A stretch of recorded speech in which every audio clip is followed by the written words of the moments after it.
इस वीडियो में संपूर्ण विज्ञान के लिए 1000 प्रश्नों की सीरीज का यह दूसरा भाग होगा। यह आपके किसी भी प्रतियोगी परीक्षा के लिए बेहद फायदेमंद होगा। यहाँ पे हम वन लाइनर क्वेश्चनों को कवर करेंगे। तो वीडियो शुरू करें उससे पहले वीडियो को लाइक और चैनल को सब्सक्राइब कर दें। क्वेश्चन है कि प्रत्यावर्ती धारा को दिष्ट धारा में बदलने वाली युक्ति को क्या कहते हैं। मतलब प्रत्यावर्ती जो धारा होगी उसको अगर डीसी में बदलेंगे तो इसे क्या कहते हैं, तो इसे कहा जाता है रेक्टिफायर। अगला क्वेश्चन कि यदि किसी स्थान के तापमान में अचानक से वृद्धि होती है तो आर्द्रता पे क्या असर पड़ेगा। देखिए, आर्द्रता और तापमान इन दोनों का एक डायरेक्ट रिलेशन है। अगर तापमान बढ़ेगा तो वहाँ पे जो आर्द्रता है ये हमेशा घटती है। अगला क्वेश्चन कि सेल्सियस में माप का कौन सा तापक्रम 300 के बराबर है। तो अगर 300 के मतलब कि 27 डिग्री सेंटीग्रेड, क्योंकि ये 200 जो 73 होता है के, इसका मतलब होता है 0 डिग्री सेंटीग्रेड। तो जब इसमें हम 27 जोड़ेंगे तो आप इसमें देखेंगे 27 जोड़ने पे ये 300 के हो जाएगा। अगला क्वेश्चन कि थर्मोस्टेट कैसा यंत्र है। तो देखिए, जो थर्मोस्टेट है यह किसी भी निकाय के तापक्रम को स्वनियंत्रित करता है, खुद नियंत्रित करता है थर्मोस्टेट। अगला क्वेश्चन कि ऊंची पहाड़ियों पर हिमपात क्यों होता है। मतलब जो ऊंची पहाड़ियां हैं वहाँ पे बर्फ क्यों गिरता है। तो वहाँ पे हिमपात होने का कारण ये है कि यहाँ पे जो तापमान होता है वह उनके हिमांक से, मतलब कि जिस पे वो जम जाए, इससे कम होता है। अतः वह जलवाष्प जम करके बर्फ बन जाती है। वहाँ पे जो जलवाष्प होती है वो जम करके बर्फ बन जाती है। अगला क्वेश्चन कि बल्ब को जोड़ने पर तेज आवाज होती है क्योंकि बल्ब के अंदर तेजी से निर्वात प्रवेश करता है। जोड़ने मतलब नहीं है, यहाँ पे तोड़ने से लिखना होगा। बल्ब अगर टूट जाता है तो वहाँ पे तेज आवाज होती है। क्यों? क्योंकि बल्ब के अंदर, आपने ये जो बल्ब देखा होगा इलेक्ट्रिक बल्ब, इसके अंदर निर्वात होता है और इसके अंदर जो निर्वात होता है मतलब हवा नहीं होती है। जब ये टूटता है तो इसके स्थान को भरने के लिए हवा आती है और इसीलिए यहाँ पे तेजी से आवाज होती है। अगला क्वेश्चन कि यदि मनुष्य के शरीर का सामान्य तापक्रम कितना होता है। तो ये होता है 98 फ़ारेनहाइट, या फिर अगर आप इसे डिग्री सेंटीग्रेड में कहें तो 36.9 डिग्री सेंटीग्रेड। अगला क्वेश्चन कि तप्त जल के थैलों में जल का प्रयोग किया जाता है क्यों। जो तप्त जल के थैले होते हैं उसमें जल का ही प्रयोग किया जाता है, इसलिए क्योंकि इसकी विशिष्ट ऊष्मा अधिक होती है। अगला क्वेश्चन कि जो ट्रांसफार्मर होते हैं उसमें क्या प्रयोग किया जाता है। तो देखिए, ट्रांसफार्मर में एसी वोल्टेज आता है और इसी के अपचयन या उपचयन के लिए, मतलब कम या फिर अधिक करने के लिए जो ट्रांसफार्मर है उसका प्रयोग किया जाता है। आपने देखा होगा कि जो ट्रांसफार्मर आपके घर के बाहर लगा है वो 11,000 वोल्ट वहाँ तक आता है ट्रांसफार्मर तक, और ट्रांसफार्मर के बाद 440 वोल्टेज आने लगता है। तो जो ट्रांसफार्मर है इसमें कौन सा वोल्टेज आता है, तो केवल एसी। और ये क्या करता है, तो एसी को या तो कम करेगा या फिर ज़्यादा करेगा। अगला क्वेश्चन की जो ट्यूबलाइट होती है उसमें व्यय ऊर्जा का कितना भाग प्रकाश में परिवर्तित होता है। तो देखिए, जो ट्यूबलाइट होती है अगर इसमें 100 ऊर्जा जा रही है तो इसमें से 60 से 70% ऊर्जा केवल प्रकाश में बदल जाएगी, बाकी ऊर्जा अन्य माध्यमों में चेंज होती है। अगला क्वेश्चन कि समान आवेशों में हमेशा क्या होता है। तो अगर आप देखेंगे कि एक चुंबकीय है एक चुंबकीय है और दोनों का आवेश समान है तो दोनों एक दूसरे के पास नहीं आएंगे, इनमें विकर्षण होगा, आकर्षण नहीं होगा। अगला क्वेश्चन कि जो तड़ित चालक होते हैं इनको किसने बनाया। तो ये बनाया गया था बेंजामिन फ्रैंकलिन के द्वारा। तड़ित चालक का आविष्कार किस पर किया गया। तो ये तांबे पे किया गया था। किसके द्वारा किया गया था, तो बेंजामिन फ्रैंकलिन के द्वारा। अगला क्वेश्चन कि बिजली के बल्ब से हवा पूरी तरह क्यों निकाल दी जाती है। मतलब कि जो बिजली का बल्ब आता है, जैसे आप पहले वाले जो बल्ब देखते होंगे, CFL वाले की बात नहीं हो रही है, जो पहले वाला बल्ब आता था इसमें इसको निर्वात कर दिया जाता था, इस शीशे के अंदर निर्वात। तो ऐसा क्यों किया जाता था, क्योंकि जो इसमें टंगस्टन की धातु होती थी, अगर ये बिना किसी हवा के जलेगी तब तो ये रुकी रहेगी, नहीं तो अगर इसके ऑक्सीजन इसे मिल गया तो ये जल करके खत्म हो जाएगी। इसीलिए वहाँ पे जो बल्ब होता था उसमें से हवा निकाल दी जाती थी या फिर इसे निर्वात कर दिया जाता था। अगला क्वेश्चन कि एक विद्युत सर्किट में एक फ्यूज तार का प्रयोग क्यों किया जाता है। तो फ्यूज तार का प्रयोग सभी को पता है, क्योंकि अगर उससे ज़्यादा इलेक्ट्रिक वहाँ से प्रवाहित होती है और उधर कहीं लोड पड़ता है तो ये खत्म हो जाए। मतलब कि प्रवाहित होने वाली विद्युत धारा को अधिक होने से रोकने के लिए फ्यूज तार का प्रयोग किया जाता है। अगला क्वेश्चन कि 100 वाट वाले एक विद्युत लैंप एक दिन में 10 घंटे प्रयोग होता है। एक दिन में लैंप द्वारा कितनी यूनिट ऊर्जा प्रयोग की जाएगी। तो जब ये 100 वाट का है और 10 घंटे रोज, तो यहाँ पे 1 यूनिट जो ऊर्जा होगी प्रतिदिन व्यय होगी। अगला क्वेश्चन कि एक 100 वाट के बिजली का बल्ब 10 घंटे जलता है तो 5 रुपये प्रति यूनिट की दर से विद्युत का खर्च कितना होगा। तो देखिए, अगर वो 100 वाट का बल्ब है और अगर 10 घंटे जलेगा तो कितना यूनिट जलेगा, 1 यूनिट। जब 1 यूनिट जलेगा तो 1 यूनिट का कितना देना है, 5 रुपये। तो 5 से गुणा कर देंगे तो कितना होगा, 5 रुपये टोटल देना पड़ेगा।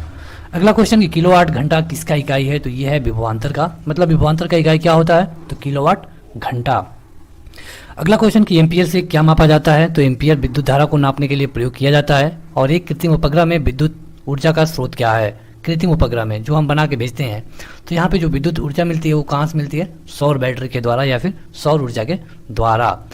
फैराडे ने कौन सा नियम दिया था? तो फैराडे का जो नियम था ये था विद्युत अपघटन से, विद्युत अपघटन से।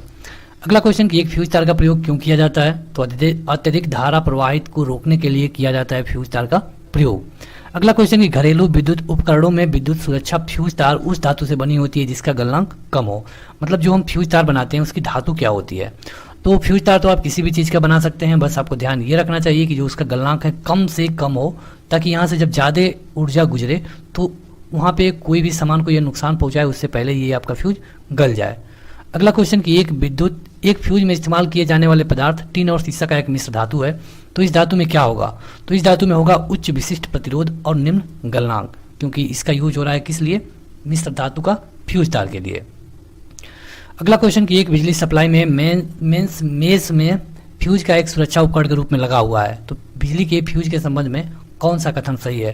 तो देखिए, जो भी फ्यूज होगा हमेशा उसका गलनांक कम होना चाहिए। क्यों? क्योंकि अगर उससे ज़्यादा ऊर्जा होकर गुजरे तो किसी भी सामान को नुकसान पहुंचाने से पहले फ्यूज खुद को ही गला दे, इसलिए इसका गलनांक कम होना चाहिए।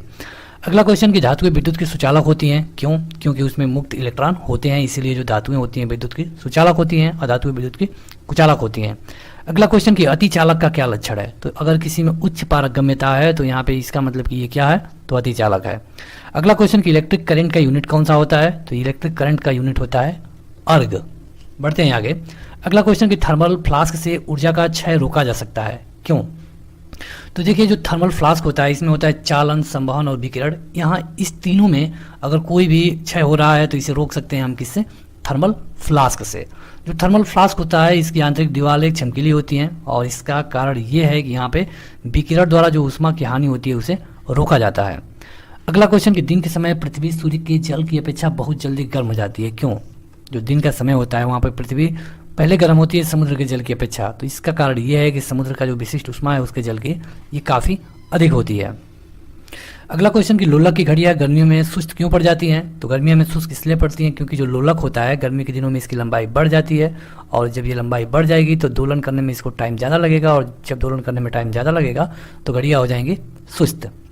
अगला क्वेश्चन कि एक धातु की गेंद ठोस गेंद के अंदर कोटर है, जब इस धातु के गेंद को गर्म किया जाएगा तो कोटर का आकार क्या होगा? देखिए, यहाँ पे एक ठोस है, इसके अंदर अगर कोई इस आकार का कोई अगर पार्ट है, खाली है, तो इसे जब हम गर्म करेंगे तो इस पर क्या प्रभाव पड़ेगा? तो जब जाहिर सी बात है कि जब ये बड़ा होगा तो ये भी बड़ा होगा।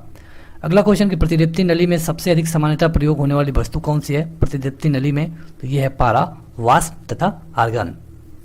अगला क्वेश्चन कि 3 पिन बिजली के प्लग में सबसे लंबी पिन को जोड़ना चाहिए। मतलब आपने देखा होगा कि जो आप प्लग यूज करते हैं उसमें 3 पिन होते हैं, इसमें ये वाले तो फेज, ये अर्थ और ये किस लिए प्रयोग किया जाता है? ये वाला आपने देखा होगा ये थोड़ा सा गहरा होता है, या फिर अगर आप प्लग की बात करें तो थोड़ा सा लंबा होता है, तो इसमें आधार वाले सिरे को यूज करना चाहिए। अगला क्वेश्चन कि 2 विद्युत आवेशों के बीच लगने वाले बल्ब से किससे संबंधित है? तो अगर आवेश और बल का संबंध पूछा जाए तो ये नियम दिया गया था कूलाम के द्वारा। अगला क्वेश्चन कि जब किसी बोतल में पानी भरा जाता है और उसे जमने दिया जाता है तो बोतल टूट जाती है, क्यों? तो देखिए, बोतल के अंदर भरा है पानी, अब जब वो ठंडा होगा तो जब वो बर्फ़ बनेगा तो बर्फ़ का आयतन होता है ज़्यादा, तो जब बोतल का ढक्कन बंद है तो बर्फ़ बोतल को तोड़ करके बाहर निकल जाएगी। अगला क्वेश्चन कि अत्यधिक शीत ऋतु में पहाड़ों पर पानी की पाइपें फट जाती हैं, क्यों? तो फिर से वही कारण है, उन पाइपों में पानी भरा होता है, जब पानी ये बर्फ़ बनता है तो उसका आयतन बढ़ जाता है, और जब आयतन बढ़ जाएगा तो उन्हें वो फाड़ देगा। अगला क्वेश्चन कि विद्युत ऊर्जा में यांत्रिक ऊर्जा को यांत्रिक ऊर्जा में बदलने के लिए क्या किया जाता है? ये होता है विद्युत मोटर। विद्युत मोटर में एक तरफ से आप विद्युत देते हैं, दूसरे तरफ से यांत्रिक ऊर्जा देता है, मतलब चलता है, इससे आप कोई भी मशीन कनेक्ट करके चला सकते हैं। उसी तरह जो डायनोमो होता है ये यांत्रिक ऊर्जा को किसमें बदलता है? विद्युत ऊर्जा में। अगला क्वेश्चन कि रासायनिक ऊर्जा का विद्युत ऊर्जा में बदलना क्या कहलाता है? तो ये होता है इलेक्ट्रोलिसिस के द्वारा। अगला क्वेश्चन कि बिजली के खपत का बिल किसके मापन पर आधारित होता है? तो ये होता है वाटेज, मतलब वाट, कितना वाट आप खपत कर रहे हैं, इसी पे आपको जो बिजली की खपत होती है काउंट की जाती है। अगला क्वेश्चन कि बर्फ पर दाब बढ़ाने से इसके गलनांक पे क्या असर पड़ेगा? तो अगर बर्फ है और उस पर आप दाब बढ़ा रहे हैं तो इसका जो गलनांक है, मेल्टिंग पॉइंट, ये क्या होता है? घट जाता है। अगला क्वेश्चन कि द्रव तापमापी की अपेक्षा गैस तापमापी अधिक संवेगी है, और क्यों? तो इसका कारण ये है कि द्रव की अपेक्षा जो गैस होता है उसमें अधिक प्रसार होता है। अगला क्वेश्चन की दूर की वस्तु है सूर्य आदि का ताप किस तापमापी द्वारा मापा जाता है। तो जब सूर्य के ताप को हमें मापना होगा तो नजदीक तो जाके माप नहीं सकते क्योंकि उसकी ऊर्जा बहुत ज्यादा है, तो वहां पे नापा जाता है पूर्ण विकिरण उत्तापमापी के द्वारा। अगला क्वेश्चन है कि ठंडे देशों में पारा के स्थान पे एल्कोहल को तापमापी द्रव के रूप में वरीयता दी जाती है, क्यों। तो देखिए जो हम तापमापी बनाते हैं उसमें क्या रहता है, हमारे यहाँ जो यूज होता है वो पारा रहता है, लेकिन जो ठंडे देश है वहाँ पे इसके जगह पे जो पारा होता है इसके जगह पे प्रयोग किया जाता है एल्कोहल को। एल्कोहल को प्रयोग इसलिए किया जाता है क्योंकि जो एल्कोहल है इसका द्रव्यांक हमेशा कम होता है किससे, पारा से, इसीलिए क्योंकि वो देश ठंडे है इसीलिए वहाँ पे पारा के जगह पे एल्कोहल प्रयोग किया जाता है।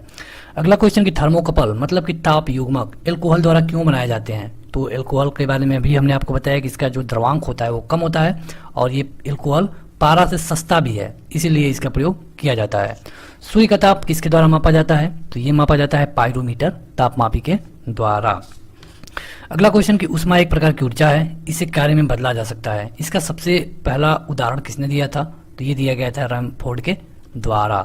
अगला क्वेश्चन कि केल्विन मान में मानव शरीर का तापमान कितना है, केल्विन में बताना है आपको। तो केल्विन में होता है 310 के। अगला कि बर्फ बनी झील के अंदर मछलियां जीवित रहती हैं, क्यों। तो आप देखते हैं कि अगर कोई झील है और इसकी जो ऊपर की सतह है ये बर्फ बन जाती है, लेकिन नीचे मछलियां जिंदा रहती हैं, और ऐसा इसलिए क्योंकि जो भाग वातावरण के संपर्क में आता है वही बर्फ बनता है, बाकी नीचे वाला भाग पानी बना रहता है और पानी में आसानी से जो जीव जंतु हैं जल वाले या फिर मछलियां वो जीवित रह जाती हैं। अगला क्वेश्चन कि अच्छे उत्सर्जक अच्छे अवशोषक होते हैं, यह नियम किसने दिया था। तो यह नियम दिया गया था किरचॉफ के द्वारा, मतलब कि जो सबसे ज्यादा एनर्जी सोखेगा वो सबसे ज्यादा एनर्जी भी देगा। अगला क्वेश्चन कि मोटर गाड़ी के रेडिएटर को ठंडा रखने के लिए पानी का व्यवहार किया जाता है, क्यों। जो मोटर गाड़ी होती है उसमें जो रेडिएटर लगा होता है, मतलब कि उसमें आप देखेंगे ऐसे ऐसे होता है, इसमें पानी भरा जाता है। तो पानी क्यों भरा जाता है। तो पानी भरने का कारण ये है कि इसमें जो पानी की विशिष्ट ऊष्मा होती है ये सबसे अधिक होती है, तो इसीलिए उसे वो जो गर्मी होती है उसे ये सोख लेती है। अगला क्वेश्चन कि एक मनुष्य का तापक्रम 60 डिग्री सेंटीग्रेड है तो उसका तापक्रम फ़ारेनहाइट पे कितना होगा। तो देखिए अगर नॉर्मल मनुष्य का फ़ारेनहाइट में पूछा जाए तो ये होता है 96 फ़ारेनहाइट, या फिर इसे कहते हैं 36.9 डिग्री सेंटीग्रेड। तो अगर ये होगा 60 तो ये हो जाएगा फ़ारेनहाइट में 140 फ़ारेनहाइट। अगला क्वेश्चन कि आपस में जुड़ी दो आवेशित वस्तुओं के बीच में विद्युत धारा नहीं बहती है, यदि वो कैसे होंगे। तो यदि दो समान आवेश के होंगे तो उनमें विद्युत धारा कैसे बहेगी, असमान आवेश वाले होंगे तभी जाके उसमें विद्युत धारा बहेगी। अगला क्वेश्चन कि जो बिजली होती है उसके बल्ब का फिलामेंट किसका बना होता है। तो ये होता है टंगस्टन का, सबको पता है क्योंकि टंगस्टन ज़्यादा ऊष्मा सह सकता है, ज़्यादा ये ज़्यादा प्रकाश देता भी है। अगला क्वेश्चन है कि धातु की चायदानियों में लकड़ी के हैंडल क्यों लगे होते हैं। जो चायदानियाँ होती हैं धातु की उसमें लकड़ी के हैंडल क्यों लगे होते हैं, क्योंकि लकड़ी होती है उसमें कुचालक, और चायदानियाँ चाहेंगे कितनी भी गर्म हो हमको हैंडल पकड़ के पीना है, तो हैंडल कुचालक है उसमें ऊर्जा बहेगी नहीं, तो हैंडल हमेशा ठंडा रहेगा। अगला क्वेश्चन कि जब गर्म पानी को मोटे कांच के गिलास के ऊपर छिड़का जाता है तो वो टूट जाता है, क्यों। क्योंकि देखिए जो गर्म पहले गिलास ठंडा है, अब इसका कांच रुका हुआ है, जब इस पर गर्म पानी फेंकेंगे तो ये अचानक से प्रवाहित हो मतलब बड़ा होना चाहेगा, तो जब ये गिलास अचानक से फैलना चाहेगा और कुछ ही हिस्से पे हम पानी फेंक रहे हैं तो ये टूट जाएगा। पानी का घनत्व तो कौन से ताप पे अधिकतम होता है। तो यह है 4 डिग्री सेंटीग्रेड, कई बार डायरेक्ट पूछा जा चुका है। अगला क्वेश्चन कि सूर्य विकिरण का कौन सा भाग सोलर कुकर को गर्म कर देता है। तो जो सोलर कुकर होता है उसमें सूर्य की अवरक्त किरणें आती हैं और उसी से वो गर्म होता है। अगला क्वेश्चन कि शीतकाल में कपड़े हमें गर्म रखते हैं, क्यों। तो शरीर की जो ऊष्मा होती है उससे जाने से बाहर रोकते हैं, इसीलिए हमारी शरीर पे थोड़ी गर्मी महसूस होती है। अगला क्वेश्चन कि पानी कब उबलता है। तो देखिए जो जल होता है ये इसका जो बॉइलिंग पॉइंट होता है 100 डिग्री सेंटीग्रेड के आसपास होता है, 100 डिग्री सेंटीग्रेड के आसपास होता है और तभी ये पानी उबलने लगता है। तो इसका जो स्थितिज वाष्प दाब है वातावरण के दाब के बराबर हो जाता है, तभी जाके ये पानी उबलना शुरू होगा।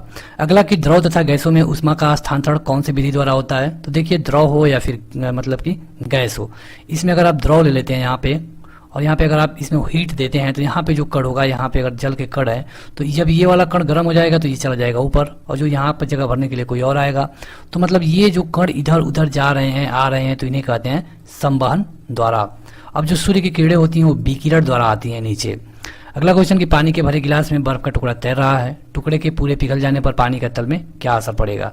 तो अगर कोई गिलास है और उसमें कोई बर्फ का टुकड़ा तैर रहा है, इतना इसका लेवल है, तो ये जब पूरी तरह पिघल जाएगा तभी इसका जो आयतन होगा वो उतना ही रहेगा, क्योंकि ये ऑलरेडी आयतन इसमें इंक्लूड था। अगला क्वेश्चन कि आणविक संगठन के आधार पर ऊष्मा का संप्रेषण क्या कहलाता है? तो ये कहलाता है संवहन। और संवहन में आप देख रहे हैं कि ये जो द्रव या फिर गैसों में ऊष्मा का स्थानांतरण इसी से होता है। तो देखिए अभी वीडियो बाकी है, लेकिन उससे पहले जो लोग अभी तक इस चैनल को लाइक नहीं किए हैं, इस वीडियो को लाइक कर दें और इसी तरह की वीडियो के लिए आप इस चैनल को सब्सक्राइब कर सकते हैं। तो बढ़ते हैं आगे। अगला क्वेश्चन कि दाब बढ़ाने से द्रव के क्वथनांक पे क्या असर पड़ेगा? तो अगर आप दाब बढ़ाते हैं तो जो द्रव का क्वथनांक है बढ़ जाता है। अगला क्वेश्चन कि भाप से हाथ अधिक जलता है, क्यों? तो देखिए भाप में अगर आप देखे होंगे कि अगर भाप से आपका हाथ जल जाता है और एक जलता है मतलब कि किसी आँच से, मतलब जो भी ज्वाला है आग की उससे जलता है, तो भाप वाला ज़्यादा कष्टकारी होता है, ये ज़्यादा दिनों में ठीक भी होता है। क्यों? तो भाप में होती है गुप्त ऊष्मा और ये गुप्त ऊष्मा ज़्यादा होती है, इसीलिए यहाँ से जो भी जलता है वो कोशिकाएं जल्दी ठीक नहीं होती है। अगला क्वेश्चन कि बर्फ के दो टुकड़ों को आपस में दबाने पर टुकड़े आपस में चिपक जाते हैं, क्यों? तो यहाँ पे इसलिए होता है कि दाब अधिक होने पर बर्फ का गलनांक घट जाता है।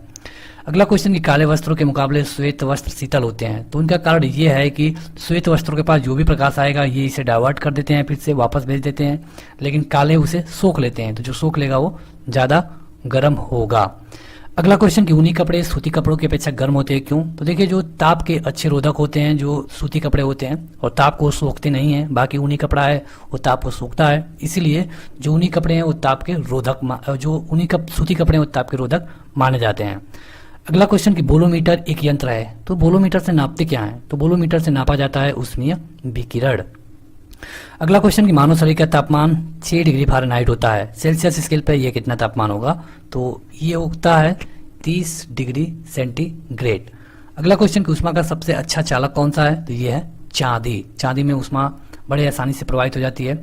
और किस बिंदु पर फ़ारेनहाइट तापक्रम सेंटीग्रेड तापक्रम का दोगुना होता है? तो ये होता है 160 डिग्री फ़ारेनहाइट। क्वेश्चन है कि पौधों और जंतुओं में कार्बोहाइड्रेट कौन से रूप में संचित होता है? तो कार्बोहाइड्रेट के बारे में आपको पता ही होगा, ये त्वरित ऊर्जा के लिए यूज किया जाता है। अगर किसी को तुरंत ऊर्जा चाहिए, किसी मनुष्य को, किसी जानवर को या फिर किसी भी जीव जंतु को, तो उसे हम कार्बोहाइड्रेट देते हैं। लेकिन ये कार्बोहाइड्रेट पौधों में भी पाया जाता है और जंतुओं में भी। तो पौधों में ये किस रूप में होता है? तो देखिए अगर कार्बोहाइड्रेट पौधों में होगा तो ये स्टार्च के रूप में होगा, अगर ये जंतुओं में होगा तो ग्लूकोज के रूप में होगा। अगला क्वेश्चन कि दिल का दौरा किस कारण पड़ता है? मतलब जो हार्ट अटैक का आपने नाम सुना होगा, हार्ट अटैक, ये क्यों होता है? तो हृदय के रक्त की आपूर्ति में कमी हो जाती है, मतलब जो हृदय है वो रक्त आपूर्ति अच्छे से नहीं कर पाता है, इसीलिए हार्ट अटैक होता है। देखिए हार्ट अटैक का सबसे बड़ा कारण कोलेस्ट्रॉल भी होता है, और कोलेस्ट्रॉल किससे बनता है? तो ये फैट से बनता है। तो फैट से जो कोलेस्ट्रॉल बनता है वो जाके जो रक्तवाहिनी होती है उनमें जमने लगता है, और जब ये जो नली होती है रक्तवाहिनी वाली, ये जब इसमें अंदर से कोलेस्ट्रॉल जमने लगता है तो ये पतली हो जाती हैं। जैसे कि मान लीजिए अगर इतनी मोटी रक्तवाहिनी है तो कोलेस्ट्रॉल इसमें जम जाता है इधर, इसमें से इधर। तो जब ये रक्त वाहिनी पतली हो जाती है तो अब यहाँ पे हार्ट को ज़्यादा प्रयास करना पड़ता है रक्त को पंप करने के लिए। तो जब यहाँ पे जो हृदय होता है पंप नहीं कर पाता है तो वहाँ पे हृदय घात या फिर दिल का दौरा होता है। अगला क्वेश्चन कि जहाँ काम करने वाले व्यक्तियों को ब्लैक लंग रोग होता है। ब्लैक लंग रोग यह रोग है जो कि बार बार परीक्षाओं में पूछा गया है कि मतलब कि ब्लैक लंग रोग कहाँ पे होता है? तो जो व्यक्ति कोयला खान में काम करते हैं उनको ये होता है रोग, मतलब कि ब्लैक लंग रोग। दरअसल कोयला के खान में अधिक मात्रा में क्या पाया जाता है? तो ये होता है मेथेन, मतलब कि CH4, और इसी के कारण यहाँ पे इनको हो जाता है ब्लैक लंग रोग। अगला क्वेश्चन कि दर्दनाक हड्डी रोग जिसका नाम है इटाई, इसका सबसे पहले कहाँ पे पता चला था? तो जो ये हड्डी का रोग है इटाई, सबसे पहले इसके बारे में जापान में पता चला। देखिए इस क्वेश्चन को थोड़ा सा बदल के भी पूछा जा सकता है, जैसे कि इटाई जो रोग है किस अंग का रोग है या फिर किस में होता है? तो ये हड्डी का रोग है, आपको जानना चाहिए कि ये हड्डी का रोग है। अगला क्वेश्चन कि ये क्यों होता है? इटाई जो रोग है जिसके बारे में सबसे पहले जापान में पता चला और ये एक हड्डी का रोग है, ये कैसे होता है, किसके दुष्परिणाम से? तो जहाँ कैडमियम प्रदूषण होता है उसी से होता है इटाई रोग। किसमें होता है? तो हड्डी में होता है। अगला क्वेश्चन कि कालाजार का रोग वाहक कौन है? मतलब कि जो कालाजार होता है रोग ये किसके द्वारा होता है? तो ये होता है एक मक्खी के द्वारा जिसका नाम है सिकटा मक्खी। अगला क्वेश्चन कि किस कमी से एनीमिया रोग होता है? तो एनीमिया मतलब क्या? तो ये ब्लड रिलेटेड डिजीज है और ये होता है लोहा की कमी से। आपने देखा होगा कि इसीलिए जो पेशेंट होता है उसको आयरन की गोली दी जाती है, खास करके जो प्रेग्नेंट वुमेन होती हैं उनको आयरन की गोली दी जाती है ताकि ये रोग उन्हें ना हो। अगला क्वेश्चन कि कौन से विटामिन का संबंध रक्त के थक्का जमने से है? तो ये है विटामिन के। अगर विटामिन के की कमी होती है तो जो आपका ब्लड है वो जल्दी थक्का नहीं जमता है। जैसे कि जो ब्लड आपके शरीर के बाहर आता है आपने देखा होगा कि वो बहुत जल्दी थक्का जम जाता है। अगला क्वेश्चन कि मानव शरीर में औसतन ऑक्सीजन का तत्व कितना प्रतिशत होता है। अगर मानव शरीर में ऑक्सीजन पूछा जाए तो 50%। अगर पूरे वातावरण में ऑक्सीजन की बात करें तो कितना होता है, तो देखिए 21% होता है पूरे वायुमंडल में, और 78% होता है क्या, नाइट्रोजन। 1% में बाकी अन्य गैसें होती हैं। कभी कभी थोड़ा सा डीप जाके पूछा जाता है कि वायुमंडल में कार्बन डाइऑक्साइड का मात्रा कितना होता है, तो कार्बन डाइऑक्साइड की मात्रा होती है 0.03%, क्योंकि इसमें 78% तो नाइट्रोजन हो गया, 21% ऑक्सीजन हो गया, बचा 1%। तो इसमें कई सारी चीज़ें हैं जिसमें से केवल CO2 मतलब कि कार्बन डाइऑक्साइड का जो परसेंटेज होता है 0.03% होता है। अगला क्वेश्चन कि पालक के पत्तों में किसकी मात्रा सबसे अधिक पाई जाती है, तो ये होता है आयरन। मतलब जब किसी को आयरन की कमी होती है तो कहा जाता है कि आप पालक का सेवन करिए, और जो पालक का हम सेवन करते हैं आपको पता है कि पालक के पत्तों को ही यूज किया जाता है। अगला क्वेश्चन कि सबसे अधिक आयरन किसमें पाया जाता है, तो जो भी हरी सब्जियां होती हैं, खास करके पत्तेदार सब्जियां, जैसे कि गोभी में आपने फूल गोभी देखा होगा, या फिर पालक है, इन सब में क्या पाया जाता है प्रचुर मात्रा में, तो आयरन। अगला क्वेश्चन है किसी भारी वस्तु का विषाक्त यकृत सिरोसिस पैदा करती है कौन, तो यदि किसी मतलब व्यक्ति के लीवर में सिरोसिस पैदा करती है तो ये करता है कापर। अगला क्वेश्चन कि मानव शरीर में रक्त की अपर्याप्त आपूर्ति को क्या कहते हैं। किसी मानव शरीर में अगर उसकी ब्लड की पूर्ति नहीं हो पाती है तो इसे कहते हैं इस्कीमिया। अगला क्वेश्चन कि टाइफाइड रोग कौन पैदा करता है, तो ये पैदा किया जाता है साल्मोनेला टाइफी द्वारा, और साल्मोनेला टाइफी है इसीलिए इसको हम टाइफाइड का नाम देते हैं। अगला क्वेश्चन कि BCG किसके लिए प्रतिरक्षण होता है। BCG आपने सुना होगा कि BCG का टीका लगता है, तो ये लगता है टीबी के लिए। टीबी एक रोग होता है। अगला क्वेश्चन कि कार्बोहाइड्रेट के अलावा हमारे आहार में ऊर्जा का एक प्रमुख स्रोत क्या है, तो जैसा कि हमने स्टार्टिंग में बताया कि जो कार्बोहाइड्रेट है ये सबसे ज़्यादा त्वरित ऊर्जा देता है। मतलब कि आप थके हुए हैं तो अगर आपको तुरंत ऊर्जा चाहिए तो आपको कार्बोहाइड्रेट लेना चाहिए, तो जो जंतु होते हैं या फिर मानव होते हैं इनमें ग्लूकोज के रूप में मिलता है। लेकिन इसके अलावा भी हमें अगर तुरंत ऊर्जा चाहिए तो हमें वसा भी ले सकते हैं, फैट। लेकिन कंडीशन ये है कि फैट को अगर हम ज़्यादा मात्रा में लें तो ये हमारे शरीर पे जम करके कोलेस्ट्रॉल बनाता है। कोलेस्ट्रॉल से देखिए कुछ फ़ायदा भी है, अगर ये एक सीमित मात्रा में रहता है तो कोलेस्ट्रॉल से बहुत फायदे हैं, लेकिन ये जब सीमित मात्रा से ज़्यादा होता है तो खास करके हृदय के लिए नुकसान करता है।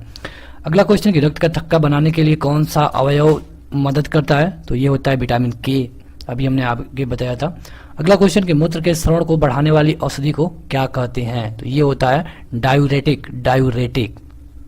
अगला क्वेश्चन कि टाइफाइड से शरीर का कौन सा अंग प्रभावित होता है। मतलब अगर किसी को टाइफाइड हो जाता है तो उसका कौन सा अंग प्रभावित होता है, तो ये होती है आंत। मतलब कि उनको कोई भी खाना नहीं पचता है, तो ये टाइफाइड या फिर मलेरिया का लक्षण होता है। अगर आपको मलेरिया या फिर टाइफाइड हो गया है तो इसीलिए डॉक्टर कहता है कि इनको हल्का से हल्का भोजन दिया जाए, ताकि इनकी आंत अब काम करना बंद कर देती है, कितना भी हल्का भोजन देने पे उसका पाचन नहीं होता है।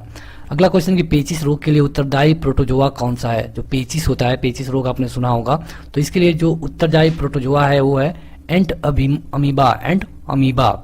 अगला क्वेश्चन कि आंखों की दूरदृष्टि की बीमारी किसके कारण होती है, तो जो हमारा नेत्र गोलक होता है वो हो जाता है छोटा, और अगर वो छोटा हो जाता है तो हमें जो बीमारी होती है वो दूरदृष्टि दोष की होती है। अब जो दूरदृष्टि दोष की बात हो रही है, यहाँ पे दूरदृष्टि दोष में क्या होगा, तो दूरदृष्टि दोष में दूर की वस्तुएं तो दिखेंगी लेकिन जो नज़दीक की वस्तु है वो नहीं दिखेगा। ध्यान से सुनिए, जो दूरदृष्टि दोष होगा उसमें दूर की वस्तुएं दिखेंगी लेकिन नज़दीक की वस्तुएं नहीं दिखेंगी। इन्हें ठीक करने के लिए हमें क्या करना पड़ेगा, तो इन्हें ठीक करने के लिए हमें उत्तल लेंस लगाना पड़ेगा। उत्तल लेंस का काम क्या होता है कि ये किसी भी जाते हुए कीड़ों को उनसे पहले बटोर देता है। उसी तरह इसी का उल्टा है, अगर निकट दृष्टि दोष है मतलब कि दूर का दिख रहा है, निकट दृष्टि दोष है मतलब कि उनको निकट का दिख रहा है दूर का नहीं दिख रहा है, तो उस कंडीशन में उन्हें अवतल लेंस लगाना होता है। अगला क्वेश्चन कि हैजा किसके कारण होता है। जो हैजा होता है, आपने हैजा का नाम सुना होगा, एक तरह का बुखार है, तो ये होता है जीवाणु के कारण। अगला क्वेश्चन कि जो BCG का टीका होता है किसको रोकने के लिए लगाया जाता है, तो जो BCG का टीका होता है TB यानी तपेदिक को रोकने के लिए लगाया जाता है। अगला क्वेश्चन कि मानव शरीर रचना के संदर्भ में एंटीबॉडीज होते हैं, मतलब कि आपके शरीर में एंटीबॉडीज पाए जाते हैं जो कि किसी भी रोग से लड़ने की क्षमता रखते हैं। तो जो प्रोटीन्स होता है ये शरीर में एंटीबॉडी का काम करता है। बात करें कि सबसे अच्छा प्रोटीन किस में पाया जाता है, कौन से खाने वाली चीज़ में, तो ये है सोयाबीन। अब सोयाबीन का मतलब कि जो हम यूज करते हैं सब्जी में वो वाला सोयाबीन नहीं, सोयाबीन का बीज आता है या फिर सोयाबीन का तेल आता है, उस सोयाबीन की बात कर रहे हैं। इसमें 42% प्रोटीन पाया जाता है। अगर आप खाद्य पदार्थों की बात करें जो कि आपके किचन में मिल जाएंगी, तो इससे ज़्यादा प्रोटीन किसी भी चीज़ में नहीं पाया जाता है। अगला क्वेश्चन कि पीलिया किसके संक्रमण के कारण होता है। मतलब कि सीधा सीधा मतलब ये है कि अगर पीलिया आपको हो जाता है तो आपके शरीर का कौन सा अंग प्रभावित रहता है। अभी आपने देखा कि अगर आपको टाइफाइड हो जाता है तो आपका कौन सा अंग प्रभावित रहता है, तो आंत। लेकिन अगर यही आप पे पीलिया हो जाता है तो मतलब पूरी बॉडी ऊपर से देखने पर पीला दिखती है, जो आंखें होती हैं वो उसमें देखने पर पीला नजर आता है।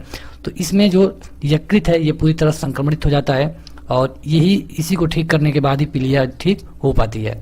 अगला क्वेश्चन कि न्यूमोनिया रोग मानव शरीर के किस अंग को प्रभावित करता है। तो न्यूमोनिया वैसे देखा जाए तो बच्चों का रोग है, जो छोटे बच्चे होते हैं उनको न्यूमोनिया अक्सर होता रहता है। हालांकि ये जरूरी नहीं है, कभी कभी ये बड़े लोगों को भी हो जाता है। न्यूमोनिया में होता क्या है कि बच्चे को सांस लेने में परेशानी होती है, और सांस का अगर कोई भी रोग होगा तो इसका मतलब ये कहाँ से है, फेफड़ा से।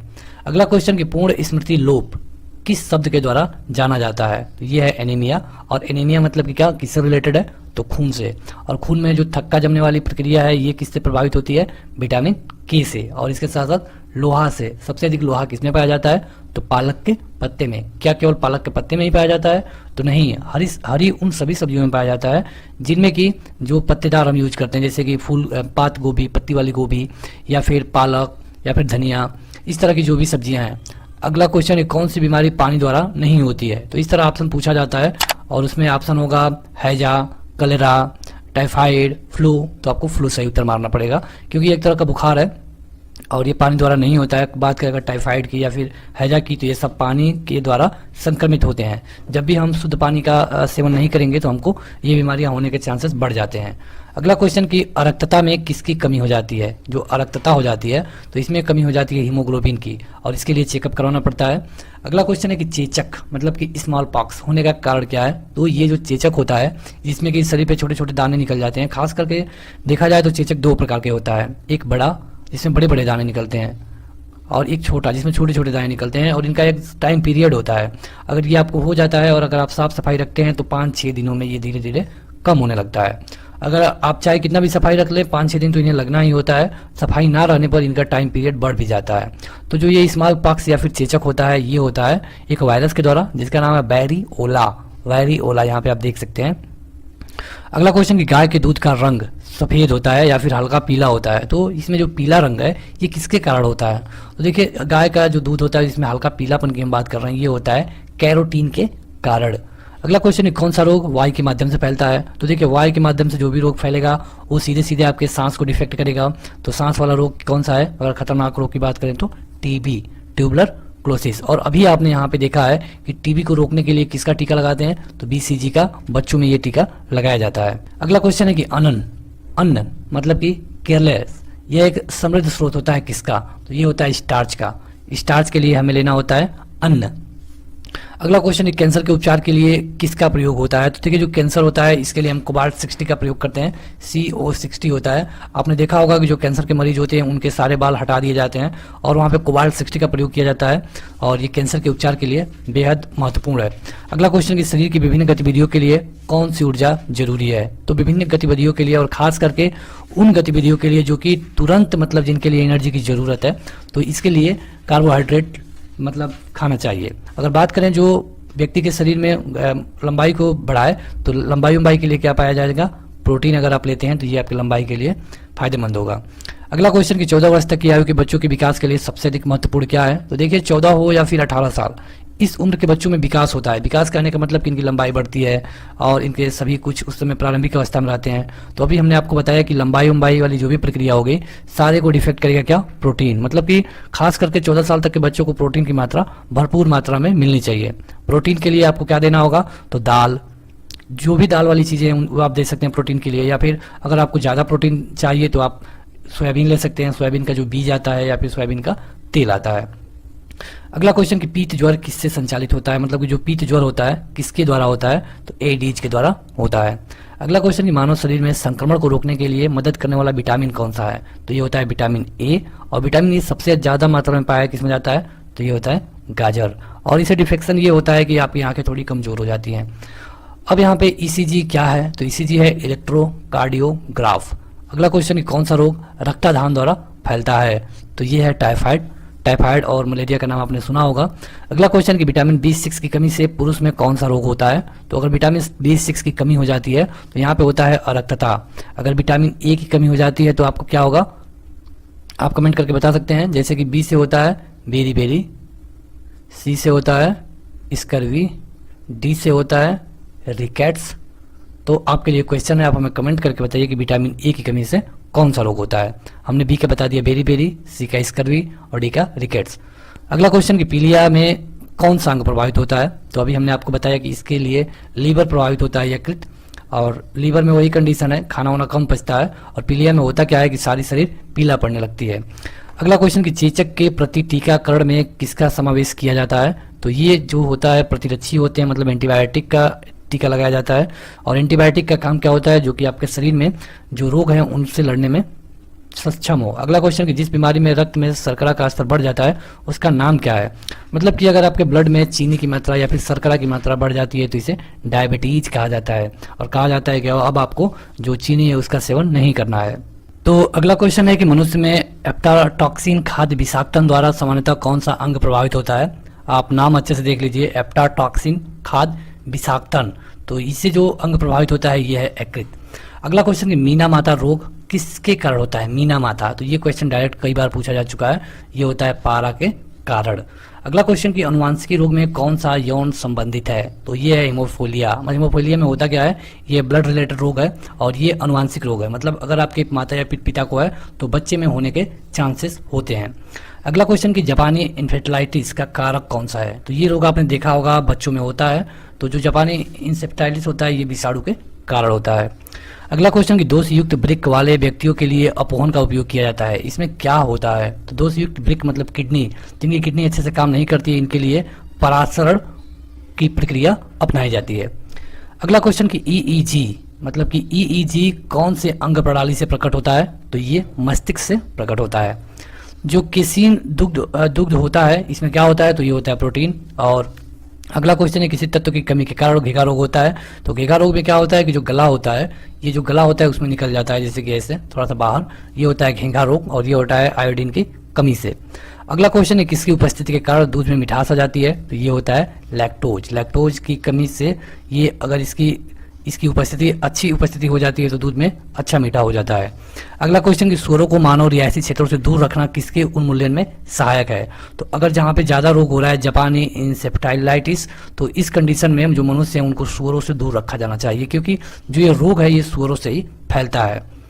अगला क्वेश्चन कि एवियन इन्फ्लुएंजा, ये विषाणु को किसने निरूपित किया था। मतलब किससे निरूपित किया जाता है, ठीक किया जाता है, जो है एवियन इन्फ्लुएंजा यानी कि बर्ड फ्लू। आपने नाम सुना होगा, ये मुर्गा मुर्गियों से होता है और कई बार भारत में हो चुका है। तो ये होता है H5N1 से, H5N1 से।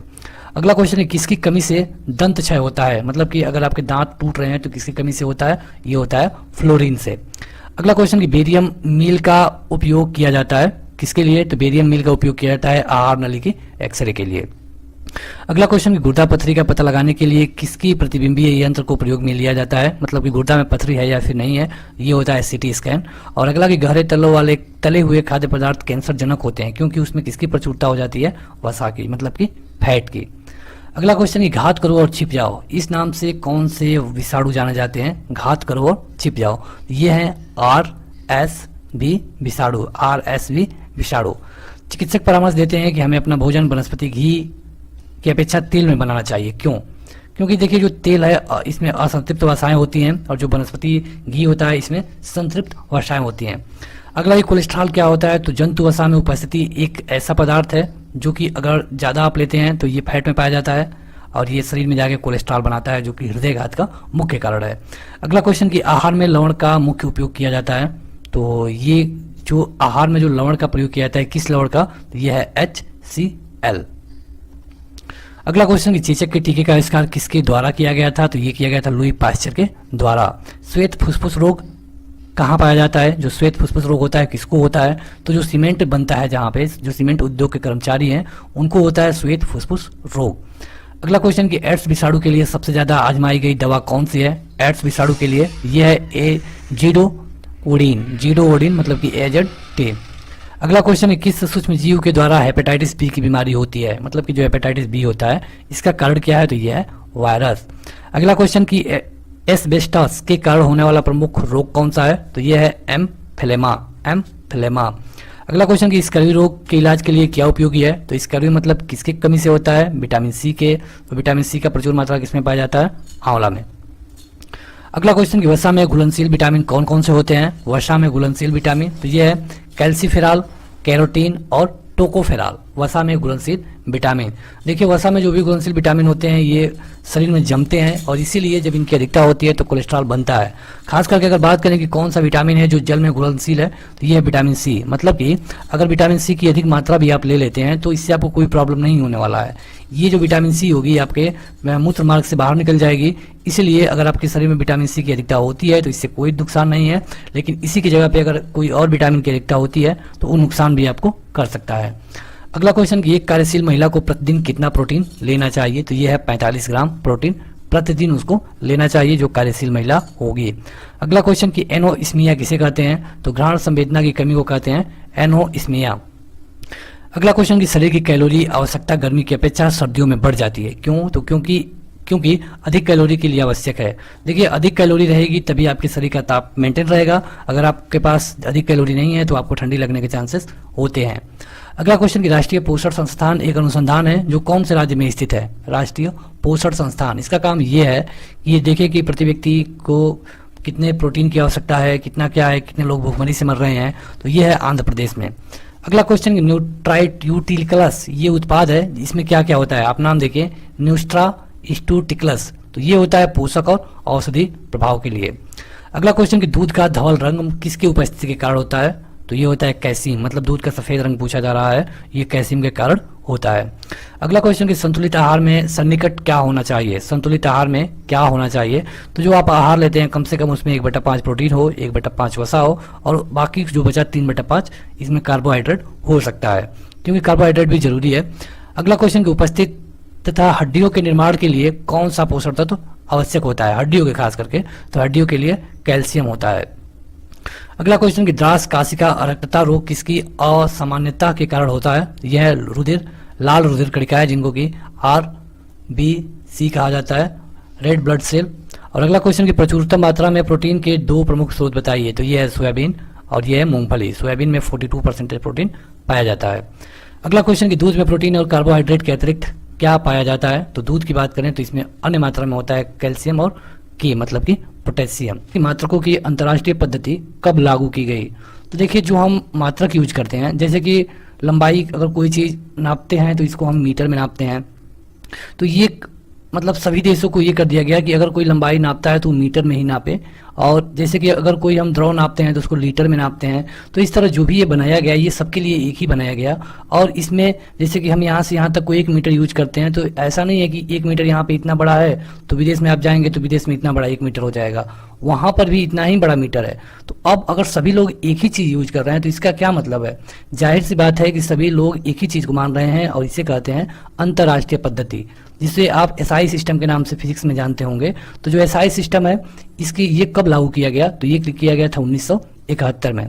आपने फिजिक्स में पढ़ा होगा एसआई सिस्टम जिसको मीट्रिक पद्धति कहते हैं। तो यही है एसआई सिस्टम जो लागू की गई थी 1971 में। कुछ चीजें अलग अलग देशों के लिए भी हैं, लेकिन जो एसआई सिस्टम है ये अंतर्राष्ट्रीय लेवल पे लागू है। अगला क्वेश्चन, रेल की पटरियां अपने कर्वों पर किस कारण से झुकी हुई होती हैं। जैसे आपने देखा होगा कि रेल की पटरी तो आप छोड़िए, जो रोड होता है वहां पे जब कोई साइकिल सवार जाता है तो वो झुक जाता है अंदर की तरफ। तो उसी तरह रेलवे की पटरियों में भी होता है। तो ऐसा क्यों होता है, वहां पे जो अभिकेंद्रीय बल लग रहा है उसे प्राप्त करने के लिए, और ये जो साइकिल सवार है या फिर ट्रेन है ये गिरे नहीं, इसे कंट्रोल करने के लिए वहां पे जो पटरियां हैं उनको बेंड किया जाता है, या फिर जो साइकिल सवार है अपने को झुका लेता है। अगला क्वेश्चन, कि सूर्य की ऊर्जा उत्पन्न होती है। तो ये होती है नाभिकीय संलयन से। अब देखिए नाभिकीय संलयन क्या होता है। तो संलयन मतलब होता है जुड़ना, एक होता है विखंडन। तो विखंडन मतलब होता है टूटना, इतना आसानी से आप समझिए। और संलयन मीन्स होता है जुड़ना। अब संलयन का उदाहरण बता दें तो ये है हाइड्रोजन बम, और अगर विखंडन का उदाहरण बता दें तो ये है आपको परमाणु बम। तो सूर्य में से जो हमें ऊर्जा मिलती है लगातार, ये मिलती है नाभिकीय संलयन के कारण। अब संलयन मतलब क्या होता है, आपने देख लिया कि मतलब कि नाभिकों का जुड़ना क्या होता है, नाभिकीय संलयन होता है। अगला क्वेश्चन कि खाद्य ऊर्जा को हम किस इकाई में मापते हैं, मतलब जो हम एनर्जी भोजन के द्वारा हमें मिलती है उसे किस इकाई में मापते हैं, मतलब कैसे मापते हैं कि हमको इतना एनर्जी मिली है। तो ये मिलती है कैलोरी में। आपने देखा होगा कि कोई अगर आप फूड पैकेट खरीदते हैं तो उस पर लिखा होता है कि इसमें क्या कितना कैलोरी के अंदर में है। तो जो भी हम खाद्य ऊर्जा को लेते हैं ये सब कैलोरी में काउंट करते हैं। अगला क्वेश्चन है कि जूल किसका इकाई है, तो जूल किसका इकाई है, तो ये ऊर्जा का। अगला क्वेश्चन कि वायुमंडल के बादलों के तैरने का कारण क्या है। आपने देखा होगा कि वायुमंडल में बादल तैरते रहते हैं, तो इसका कारण है घनत्व। घनत्व के कारण जो आसमान है, ऐसा नहीं है कि वो जो बादल हैं आसमान के बिल्कुल ऊपरी सिरे पे हैं, ये अपना जो पहला मंडल होता है उसी में होते हैं, ये तैरते रहते हैं, तो इनका कारण है घनत्व। अगला क्वेश्चन कि डेसिबल मतलब कि डीबी किसे नापने के लिए प्रयोग किया जाता है। तो जो हमारे यहाँ वातावरण में जो ध्वनि है, कितनी ध्वनि की मतलब कितनी तीव्रता है, कितनी तेजी से सुनाई दे रहा है, इसे नापने के लिए डीबी का प्रयोग करते हैं। डीबी मतलब कि डेसिबल, मतलब कि डेसिबल का प्रयोग वातावरण में ध्वनि नापने के लिए किया जाता है। अगला क्वेश्चन कि एम्पियर क्या नापने के लिए किया जाता है। तो देखिए एम्पियर नापने के लिए किया जाता है करंट, मतलब कि हम चेक करेंगे कि कितना एम्पियर। आपने देखा होगा कि जो इलेक्ट्रिक मोटर होता है 3 फेज या फिर 2 फेज का, तो उसमें ये होता है कि ये कितना एम्पियर ले रहा है, कितना एम्पियर तक लोड ले रहा है, तो ये होता है करंट का। बढ़ते हैं आगे। अगला क्वेश्चन कि ल्यूमेन किसका मात्रक होता है। तो आपने पढ़ा होगा मीटर और इसी तरह जो भी आपको फिजिक्स में पहले ही चैप्टर में पढ़ाए जाते हैं, तो वहां पर है ल्यूमेन। तो ल्यूमेन होता है ज्योति फ्लक्स का। अगला कि क्यूरी किसकी इकाई का नाम है। तो ये होता है रेडियो एक्टिव धर्मिता, और ये खोज किया गया था मैडम क्यूरी के द्वारा, तो इसीलिए इसकी इकाई का नाम रख दिया गया क्यूरी। दाब का मात्रक क्या है। तो दाब का मात्रक है पास्कल। दाब का मात्रक क्या है, पास्कल। दाब बराबर होता क्या है पता है आपको। दाब बराबर होता है बल बटा क्षेत्रफल। तो इसका अगर एक मात्रक की बात करें तो ये हो जाएगा पास्कल। देखिए इस वीडियो में जो भी क्वेश्चन लिए गए हैं सारे बेसिक क्वेश्चन हैं, और ऐसा नहीं है कि ये पूछे नहीं जाते हैं, ये बार बार पूछे भी गए हैं। अगला क्वेश्चन कि कार्य का मात्रक क्या होता है। तो कार्य का मात्रक होता है जूल। अगला क्वेश्चन कि कौन सा नियम इस कथन को वैध ठहराता है कि द्रव्य का न तो सृजन किया जा सकता है और ना ही विनाश किया जा सकता है। तो देखिए ये सृजन और विनाश मतलब कि पैदा या फिर विनाश, तो ये नियम होता है ऊर्जा संरक्षण का। जैसे कि आप देखेंगे कि जो ऊर्जा होता है उसको हम ना तो पैदा कर सकते हैं ना तो उसका विनाश कर सकते हैं। अब इसका क्या कारण मतलब है, तो इसका मतलब ये है कि हम ऊर्जा का केवल फॉर्मेट बदल देते हैं। जैसे कि अगर यहाँ पे आप डायनोमो देखें, डायनोमो, तो डायनोमो में क्या होता है, इसे हम कहीं से मतलब डीजल द्वारा या फिर किसी भी ईंधन द्वारा इसे हम चलाते हैं। तो यहाँ पे जो हम डीजल यूज कर रहे हैं वो डीजल तो खत्म हो रहा है, लेकिन ये डायनोमो जो है चल करके हमें इलेक्ट्रिक दे रहा है। जब ये इलेक्ट्रिक दे रहा है तो हम इसे कहीं और यूज करते हैं। मतलब जो ये डीजल था लिक्विड फॉर्म में, मतलब ये जो पावर इसे आप कह सकते हैं, ये जो ऊर्जा थी लिक्विड फॉर्म में, अब ये इलेक्ट्रिक फॉर्म में चेंज हो गई। तो किसी को खत्म नहीं किया जा सकता है, केवल यह एक रूप से दूसरे रूप में चेंज हुआ करता है। अगला क्वेश्चन कि ऑटोमोबाइलों में प्रयुक्त द्रव चालित ब्रेक एक प्रत्यक्ष अनुप्रयोग है किसका। तो पास्कल के सिद्धांत का। जो पास्कल का सिद्धांत है इसी के तहत जो ऑटोमोबाइल वाले वाहन है इसमें जो द्रव चलित ब्रेक लगाया जाता है। अगला क्वेश्चन कि पदार्थ के संवेग और वेग के अनुपात में कौन सी भौतिक राशि प्राप्त की जाती है। देखिए पदार्थ के संवेग और वेग के अनुपात में, मतलब कि संवेग अपान वेग, तो यहाँ पे होता है द्रव्यमान।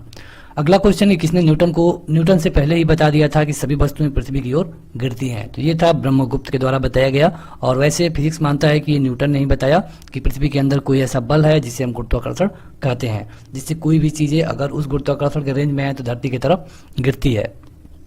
अगला क्वेश्चन कि जब हम रबड़ के गद्दे वाली सीट पर बैठते हैं तो गद्दे या फिर गद्दे पर लेटते हैं तो उसका आकार परिवर्तित हो जाता है। ऐसे पदार्थों में क्या पाया जाता है। तो देखिए जो गद्दा होता है इसमें पाई जाती है स्थितिज ऊर्जा, और जब इस पर कोई व्यक्ति बैठता है तो यह फैल जाता है, तो यहाँ पे होता है गद्दे में स्थितिज ऊर्जा। अगला क्वेश्चन कि उत्प्लावकता से संबंधित वैज्ञानिक कौन है। उत्प्लावकता मतलब कि उत्प्लावन का नियम किसने दिया था। तो ये थे आर्किमिडीज। अब आर्किमिडीज का सिद्धांत क्या है जो कि फिजिक्स में बार बार पूछा गया है। तो ये सिद्धांत है कि जब किसी वस्तु को किसी द्रव में पूर्ण या फिर आंशिक रूप से डुबोया जाता है तो उस वस्तु के भार में कमी महसूस होती है।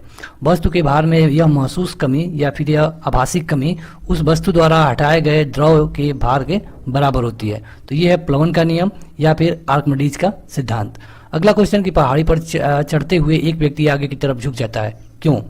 तो देखिए यहाँ पे अगर इस तरह हम पहाड़ी बना दें और एक व्यक्ति यहाँ पे चढ़ता है तो ये व्यक्ति हमेशा आगे की तरफ झुक के रहता है। आगे की तरफ झुकने का मतलब कि इसका जो भी गुरुत्वाकर्षण पावर होगा इसके पैरों से होके जमीन, देखिए जमीन तो ये है, तो ये जमीन पे जाएगा, और जब इसके पैरों से होके जाएगा तो ये व्यक्ति टिका रहेगा, गिरेगा नहीं। और यहीं इसके उलट अगर व्यक्ति इस पहाड़ी पे सीधा चलता है ऐसे, तो इसका गुरुत्वाकर्षण जो बल होगा धरती पर इधर लगने लगेगा, और जब इधर लगेगा और ये जा रहा है इधर, तो ये आराम बहुत बुरी तरह गिर जाएगा। इसीलिए जो शक्ति संरक्षण होता है उससे बचाने के लिए यह व्यक्ति हमेशा झुक जाता है। अगला क्वेश्चन की अदिश राशि बताइए। तो आपने फिजिक्स में सदिश और अदिश पढ़ा होगा।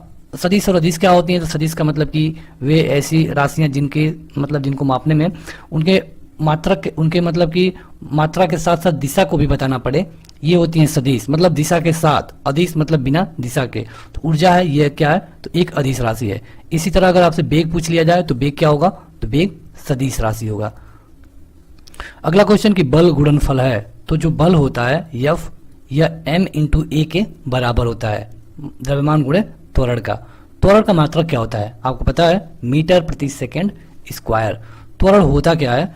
त्वरण का मतलब ये है कि मान लीजिए आसान भाषा में अगर आपको हम समझाएं तो ये है कि अगर कोई वस्तु 2 किलोमीटर प्रति घंटा की स्पीड से चल रही थी और ये अब 5 किलोमीटर प्रति घंटा की स्पीड से चल रही है, मतलब जो इसमें परिवर्तन हो रहा है वो जिस समय अनुपात में हो रहा है, इसे कहते हैं त्वरण।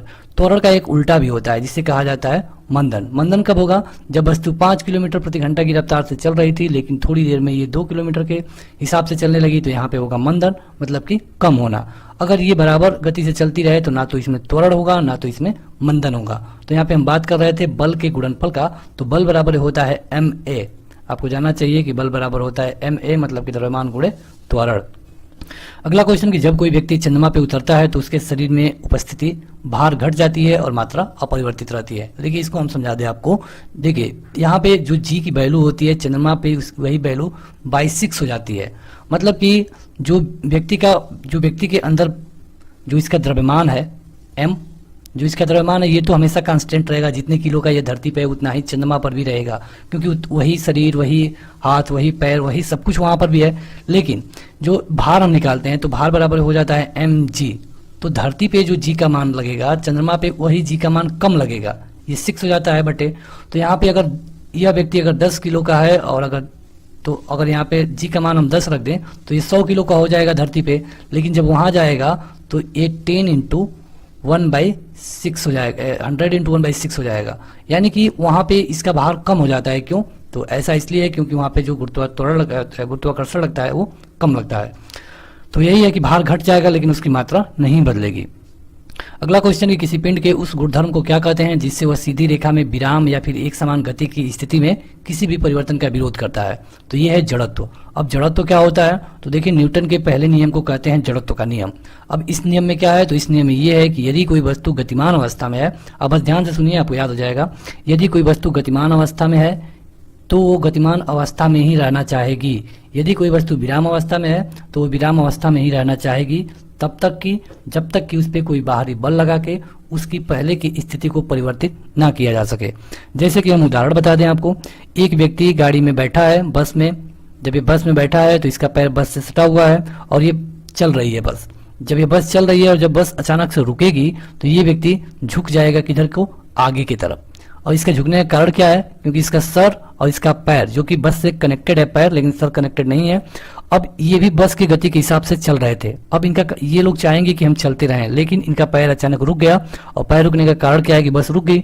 लेकिन इनका सर तो अभी भी चाहेगा कि हम चलते रहें और इसीलिए सर आगे की तरफ झुक जाता है। तो कई बार ये उदाहरण पूछा गया है कि ये क्यों होता है? तो ये होता है जड़त्व के नियम के कारण।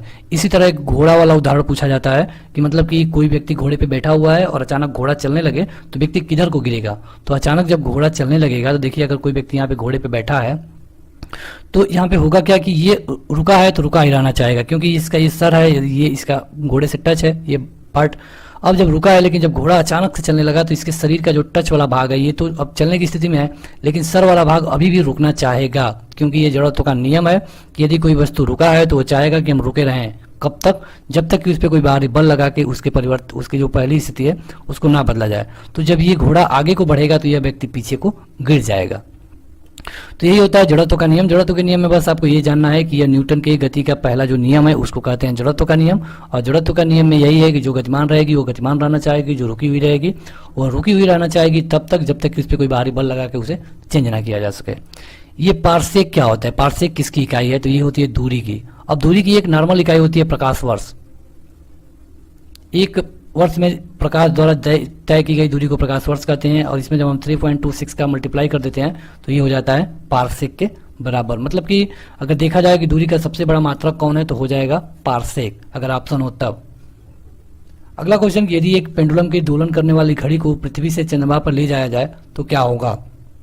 तो पेंडुलम वाली घड़ी आपने देखा होगा, मतलब कि ये जो दीवार घड़ी होती है इसमें नीचे इस तरह बना होता है, इसमें एक पेंडुलम होता है जो कि चलता रहता है, एक बार इधर एक बार इधर।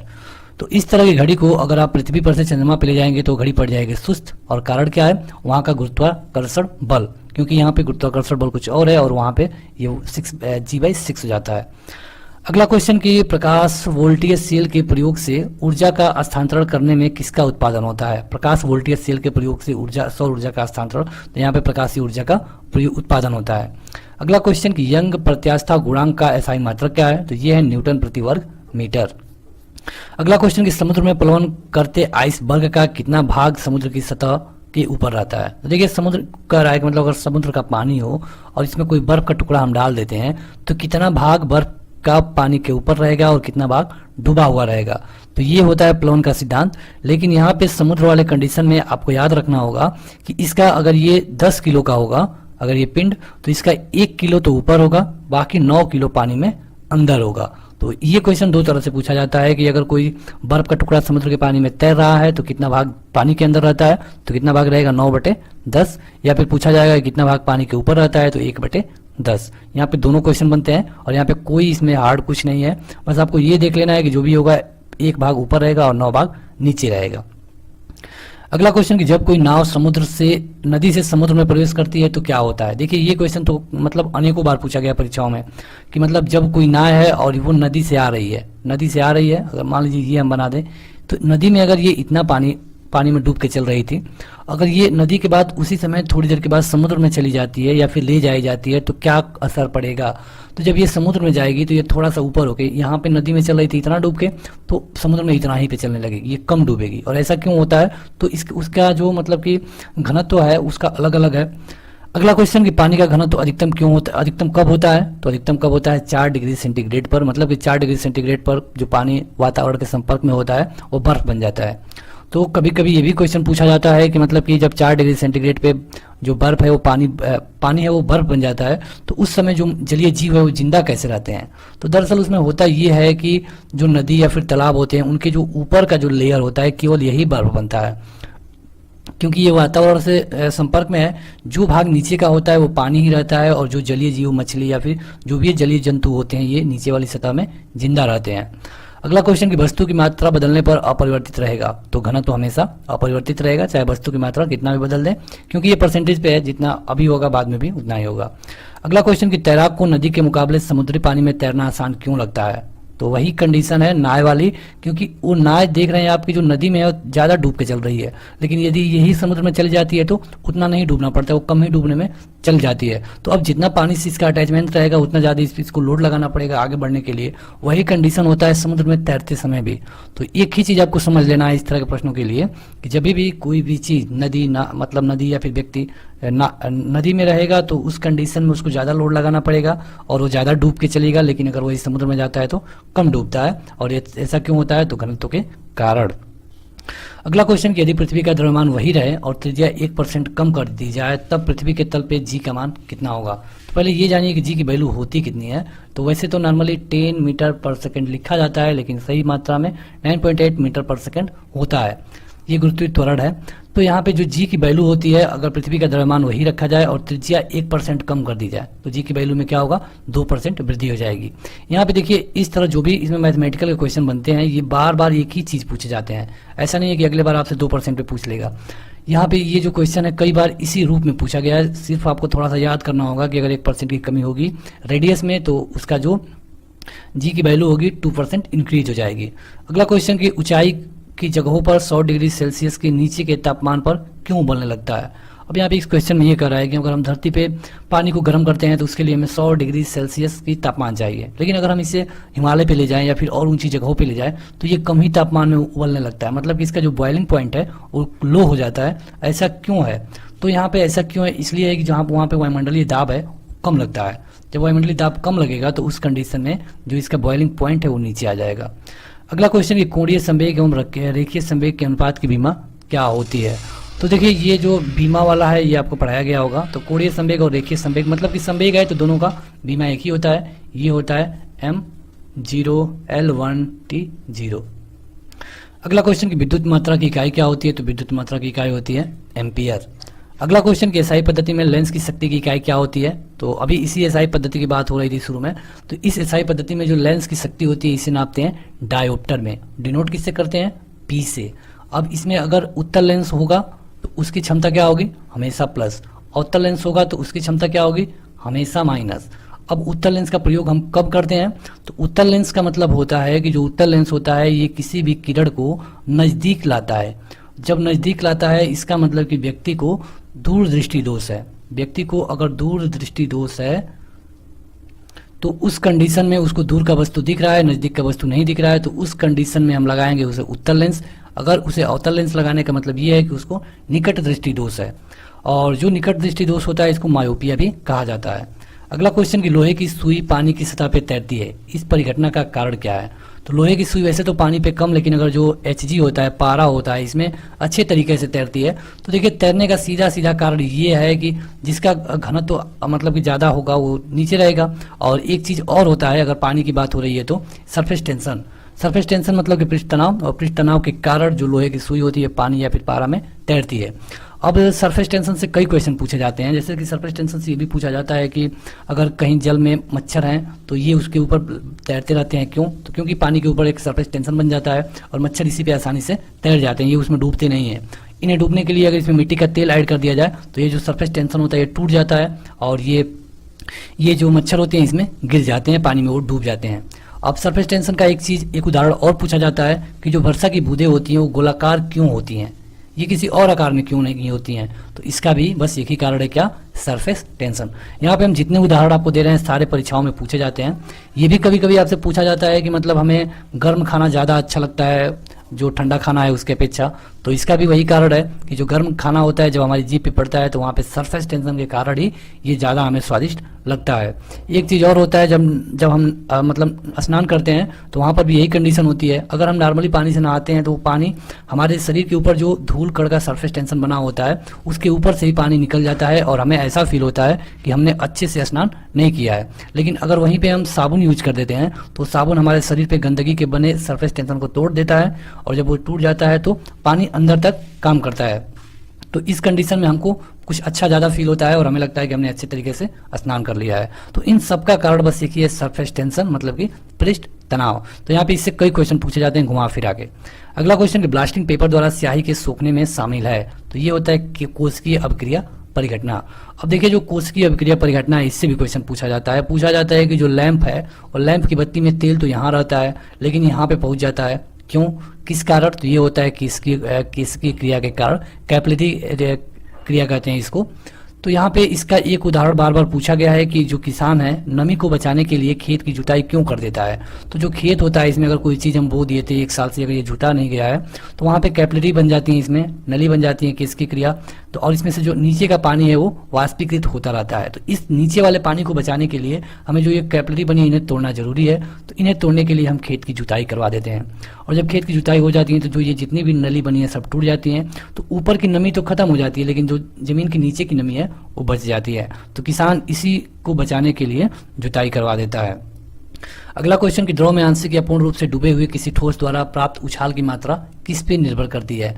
तो वही निर्भर करेगी कि मतलब वो कितना द्रव हटा रहा है। आपने अभी आर्किमिडीज या फिर प्लॉन का सिद्धांत देखा, तो उसी के तहत ये भी होता है कि वो जितना जल अधिक से अधिक हटाएगा और उसी पे डिपेंड करेगा कि वो कितना ऊपर रहेगा या फिर कितना नीचे रहेगा।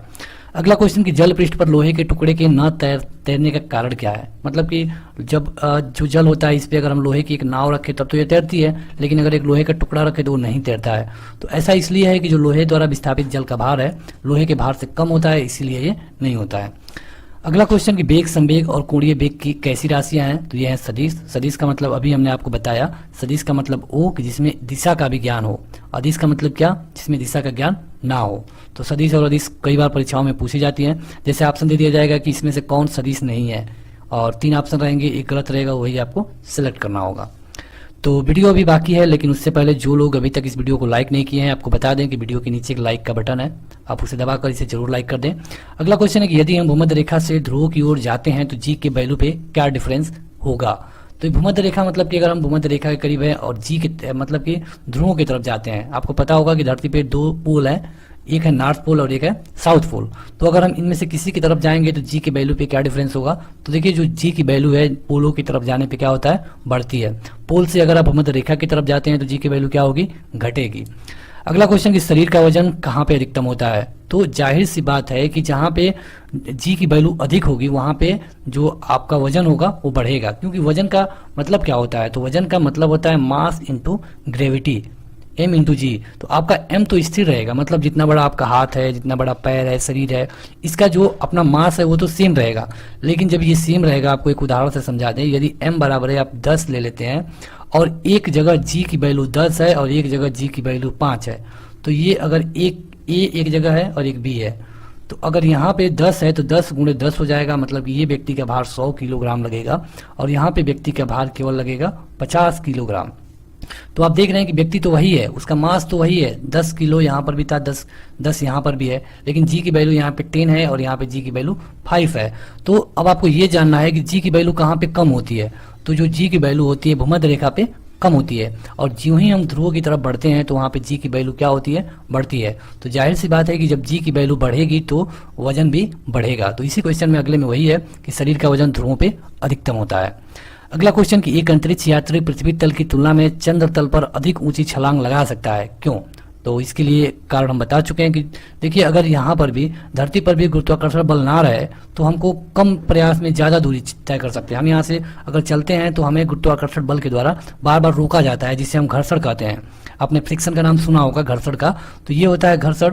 और जब ये होता है डिपेंड किस पे करता है, तो गुरुत्वाकर्षण बल पे। यहाँ पे जो गुरुत्वाकर्षण बल है वो चंद्रमा के अपेक्षा बहुत ज़्यादा है, चंद्रमा पे कम है। तो जाहिर सी बात है कि यहाँ पे जितना आप मतलब एफर्ट करेंगे उससे अगर उतना प्रयास चंद्रमा पे करते हैं तो वहाँ पे हम ज़्यादा दूरी तय कर सकते हैं। अगला क्वेश्चन कि जब एक पत्थर को चांद की सतह से पृथ्वी पे लाया जाता है तो क्या होगा। तो देखिए उसका भार तो बदलेगा, भार मतलब कि उसका डब्लू तो बदलेगा, लेकिन जो m है वो कभी नहीं बदलता है। आपको ये जानना चाहिए, किसी भी वस्तु व्यक्ति का जो m है कभी नहीं बदलता है, w क्या है हमेशा बदलता रहता है। तो जब उसको हम चंद्रमा से पृथ्वी पे लाएंगे तो उसका भार बढ़ जाएगा, लेकिन m क्या है नहीं बदलेगा। अगला क्वेश्चन कि एक वस्तु का द्रव्यमान 100 किलोग्राम है और इसका g की वैल्यू है 10 मीटर प्रति सेकंड। यदि चंद्रमा पे गुरुत्वाकर्षण g/6 है, मतलब कि अभी हम बता रहे थे आपको g/6 है, तो चंद्रमा पे वस्तु का द्रव्यमान क्या होगा। देखिए यहाँ पे अगर इसका द्रव्यमान 100 किलोग्राम है और इसमें जी की वैल्यू कितना है, इसमें जी की वैल्यू है 10 मीटर प्रति सेकेंड। अब इस वस्तु को अगर चंद्रमा पे द्रव्यमान कितना होगा तो जो भी होगा उसमें कितना का डिवाइडेशन हो जाएगा, 6 का। अगला क्वेश्चन कि पावर शक्ति का एसआई मात्रक वाट किसके समतुल्य है। तो वाट का समतुल्य है किलोग्राम मीटर का पावर -2 इंटू सेकेंड। ये अगर आपने बीमा पढ़ा होगा तो आपको अच्छे से आ जाएगा। आपको बस ये जानना है कि एसआई का मात्रक वाट होता है।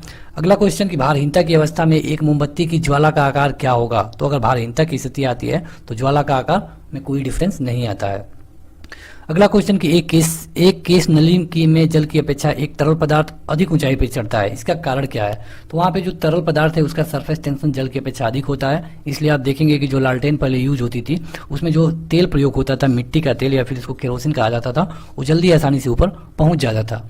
अगला क्वेश्चन कि गुरुत्वाकर्षण के सार्वभौमिक नियम का प्रतिपादन किसने किया था, मतलब कि कौन बताया था कि धरती के अंदर गुरुत्वाकर्षण है। तो ये बताया गया था न्यूटन के द्वारा। अगर परीक्षा में आए तो आप न्यूटन ही मारेंगे, इसके पहले एक व्यक्ति का नाम आया था, आप उन्हें ट्रिक नहीं करेंगे। अगला क्वेश्चन है कि ऊर्जा संरक्षण का मतलब क्या है। तो ऊर्जा संरक्षण के मतलब के बारे में हम आपको बता चुके हैं। इसका मतलब ये है कि ना तो हम ऊर्जा को उत्पन्न कर सकते हैं और ना ही उसका विनाश कर सकते हैं। जैसे कि बार बार हम आपको बताते हैं कि जो माइक है वो क्या करता है। तो जो माइक है जिसमें हम बोलते हैं ये करता है ध्वनि ऊर्जा को विद्युत ऊर्जा में कन्वर्ट करता है। मतलब ऐसा नहीं है कि हम बोल देंगे तो हमारी ऊर्जा लेस हो गई, ऐसा कुछ नहीं है। ये हमने ध्वनि ऊर्जा दिया उसको और ये बदल गई विद्युत ऊर्जा में, ये जाएगी उसके इलेक्ट्रिक मशीन में और वहाँ से जब ये लाउड स्पीकर के पास जाएगी तो वो विद्युत ऊर्जा में ही रहेगी और जब लाउड स्पीकर के पास जाएगी तो विद्युत ऊर्जा को फिर से लाउड स्पीकर बदल देगा ध्वनि ऊर्जा में। मतलब कि ऊर्जा को पैदा नहीं किया जा सकता और ना ही इसको खत्म किया जा सकता है, ये केवल इसका फॉर्म चेंज होता रहता है, फॉर्मेट। अगला क्वेश्चन कि 1 किलोग्राम प्रति सेंटीमीटर स्क्वायर दाब किसके समतुल्य है। तो ये है 0.1 बार के। अगला क्वेश्चन कि साइकिल चलाने वाला मोड़ लेते समय क्यों झुकता है? तो वही है जो अपना गुरुत्व केंद्र का आधार को अंदर बनाने के लिए, क्योंकि अगर ये बाहर की तरफ बनेगा, इसे आप केंद्रीय बल के नाम से भी आप जानते होंगे, अब केंद्रीय बल जो होता है उसके लिए वो झुकता है। और अभी आपने शुरू में देखा था कि ये क्वेश्चन आया था रेल की पटरियों वाला। अगला क्वेश्चन है कि कोई साइकिल सवार किसी मोड़ पे घूमता है तो किधर की तरफ झुकता है? तो जाहिर सी बात है कि वो अंदर की तरफ ही झुकता है, अगर वो बाहर की तरफ झुकता है तो वो गिर सकता है। अगला क्वेश्चन कि जो दूध से क्रीम निकाला जाता है वसा, ये कौन से बल के कारण निकाला जाता है? ये होता है अपकेंद्रीय बल। क्यूसेक से क्या मापा जाता है? तो आपने सुना होगा कई बार न्यूज चैनलों में कि यहाँ पे इस डैम से इतना क्यूसेक पानी छोड़ा गया, तो जो जल का बहाव है, जल का जो आयतन है, उसे नापा जाता है क्यूसेक से। अगला क्वेश्चन है किसी पिंड का भार कहाँ पे अधिकतम होगा? तो जो ध्रुव होते हैं वहाँ पे जी की वैल्यू अधिकतम होगी, तो जी का जो ध्रुव पर इसका भार भी अधिक होगा। भूमध्य रेखा पे जी की वैल्यू न्यूनतम होगी, तो वहाँ पे इसका भार भी कम होगा। अगला क्वेश्चन कि एक लिफ्ट में किसी व्यक्ति का प्रत्यक्ष भार वास्तविक भार से कम होता है जब लिफ्ट जा रही है कहाँ? तो यहाँ पे देखिए लिफ्ट से 4 क्वेश्चन बनते हैं, 4 क्वेश्चन, और चारों को जानना आपको जरूरी है। पहला कि जब लिफ्ट एक समान गति से नीचे जा रही हो, मतलब कि यहाँ पे इसकी रफ्तार 2 किलोमीटर प्रति घंटा है, यहाँ पर भी नीचे 2 किलोमीटर प्रति घंटा है, एक उदाहरण के लिए बता रहे हैं। तो अगर इसकी चाल समान हो, यहाँ पर भी 2, यहाँ पर भी 2, तो जो व्यक्ति का भार है, अगर व्यक्ति का भार है 50 किलो, तो उसे 50 किलो ही फील होगा चाहे कहीं भी। तो ये पूछा जाता है कि जब लिफ्ट समान गति से चल रही हो तो व्यक्ति के भार में क्या असर पड़ेगा? तो उसके भार में कोई असर नहीं पड़ेगा। जब लिफ्ट एक त्वरण के साथ नीचे जा रही हो, त्वरण मतलब कि यहाँ पे तो चल रही थी 2 किलोमीटर प्रति घंटा की रफ्तार से, लेकिन जो ही नीचे बढ़ी 5 किलोमीटर प्रति घंटा की रफ्तार से हो गई, फिर 7 किलोमीटर प्रति घंटा की रफ्तार से हो गई, तो उस कंडीशन में क्या होगा? तो आपसे इतना डिटेल नहीं वो पूछेगा, वो बस पूछेगा कि जब एक लिफ्ट एक त्वरण से नीचे जा रही हो तब उसके वजन पे क्या प्रभाव पड़ेगा। तो देखिए जब उसका वजन, जो उसका स्पीड है, अगर बढ़ रहा है बार बार, तो जो उसका मनुष्य का भार होगा 50 किलो का, अब ये कुछ कम महसूस होगा। हो सकता है कि उसे अपना वजन 40 किलो ही महसूस हो। वजन तो उतना ही है, लेकिन त्वरण के कारण उसका वजन उसे कम महसूस होगा। अब अचानक कभी कभी ये भी पूछा गया है कि जब ये लिफ्ट टूट जाती है, जब लिफ्ट की रस्सी टूट जाती है और लिफ्ट फ्री फॉल से गिर रही हो, तो उस कंडीशन में मनुष्य का वजन कैसा फील होगा? तो उस कंडीशन में मनुष्य का वजन 0 महसूस होगा। तो यहाँ पे देखिए लिफ्ट के नीचे आने पे हमने 3 कंडीशन बता दिया। एक, जब वो समान गति से चल रही है तो उतना ही वजन रहेगा, नो डिफरेंस। अगर वो एक त्वरण के साथ चल रही है तो उसका जो भार है वो कम महसूस होगा। यदि वो आ रही है और उसका जो तार है, रस्सी है, टूट जाए और वो एक असमान गति से गिरने लगे, तो वहाँ पे मनुष्य का वजन मतलब कि 0 महसूस होगा। अब ये तो हो गया लिफ्ट के नीचे आने की बात। अब जब लिफ्ट ऊपर जा रही है तो उस समय जो मनुष्य का भार है वो बढ़ा हुआ महसूस होगा। जो लिफ्ट का जब ऊपर जाएगी एक समान गति से या फिर त्वरण से किसी तरह भी, तो पहले तो एक समान से जाएगी तब तो उसका भार वही महसूस होगा, लेकिन अगर त्वरण से जा रही है, मतलब कि यहाँ पे 2 किलोमीटर पर ऊपर जा रही है तो यहाँ पे 5 किलो, तो जब इस तरह की कंडीशन होगी तो उसका जो भार है बढ़ा हुआ महसूस होगा, मतलब जो पहले 50 था अब 60 या फिर 70 लगेगा। तो यहाँ पे लिफ्ट से यही 3-4 क्वेश्चन बनते हैं, आपको इन्हें जानना चाहिए। अगर नहीं समझ में आया तो वीडियो को एक बार पीछे करके देखिए, सब समझ में आ जाएगा। अगला क्वेश्चन है कि कौन सी ऊंचाई भू स्थिर उपग्रहों के लिए है? मतलब कि तो ये है 36,000 किलोमीटर, ये डायरेक्ट पूछा जाता है। अगला क्वेश्चन कि महान वैज्ञानिक आर्किमिडीज किस देश से संबंधित थे? तो ये थे ग्रीस से, और इनका सिद्धांत आपको याद ही होगा, जब किसी वस्तु को किसी द्रव में डुबोते हैं तो उसके वस्तु के भार में आभासी एक कमी महसूस होती है। यह आभासी कमी वस्तु द्वारा हटाए गए द्रव के भार के बराबर होती है। अगला क्वेश्चन कि पानी की बूंदों का तैलीय पृष्ठों पर न चिपकने का कारण क्या है? तो ये होता है आसंजक बलों का अभाव। अगला क्वेश्चन कि तुल्यकारी उपग्रह घूमता है पृथ्वी के इर्द गिर्द, किधर से किधर में? तो ये घूमता है पश्चिम से पूर्व में। अब आपके लिए क्वेश्चन है, कमेंट करके बताइए, जो अरुण है, अरुण ग्रह आपने नाम सुना होगा, ये किधर से किधर को घूमता है? ये पश्चिम से पूर्व की तरफ घूमता है या फिर पूर्व से पश्चिम की तरफ घूमता है? कमेंट करके बताइए, ये आपके लिए पहला क्वेश्चन होगा। नहीं पता है आप गूगल करके बताइए, क्योंकि अगर आप इसे सर्च करेंगे कहीं से भी, किताब से, नेट से, तो आपको ज़्यादा दिनों तक याद रहेगा। अगला क्वेश्चन कि 20 किलोग्राम के वजन को जमीन के ऊपर 1 मीटर की ऊंचाई पर पकड़े रहने के लिए कितना कार्य करना पड़ेगा?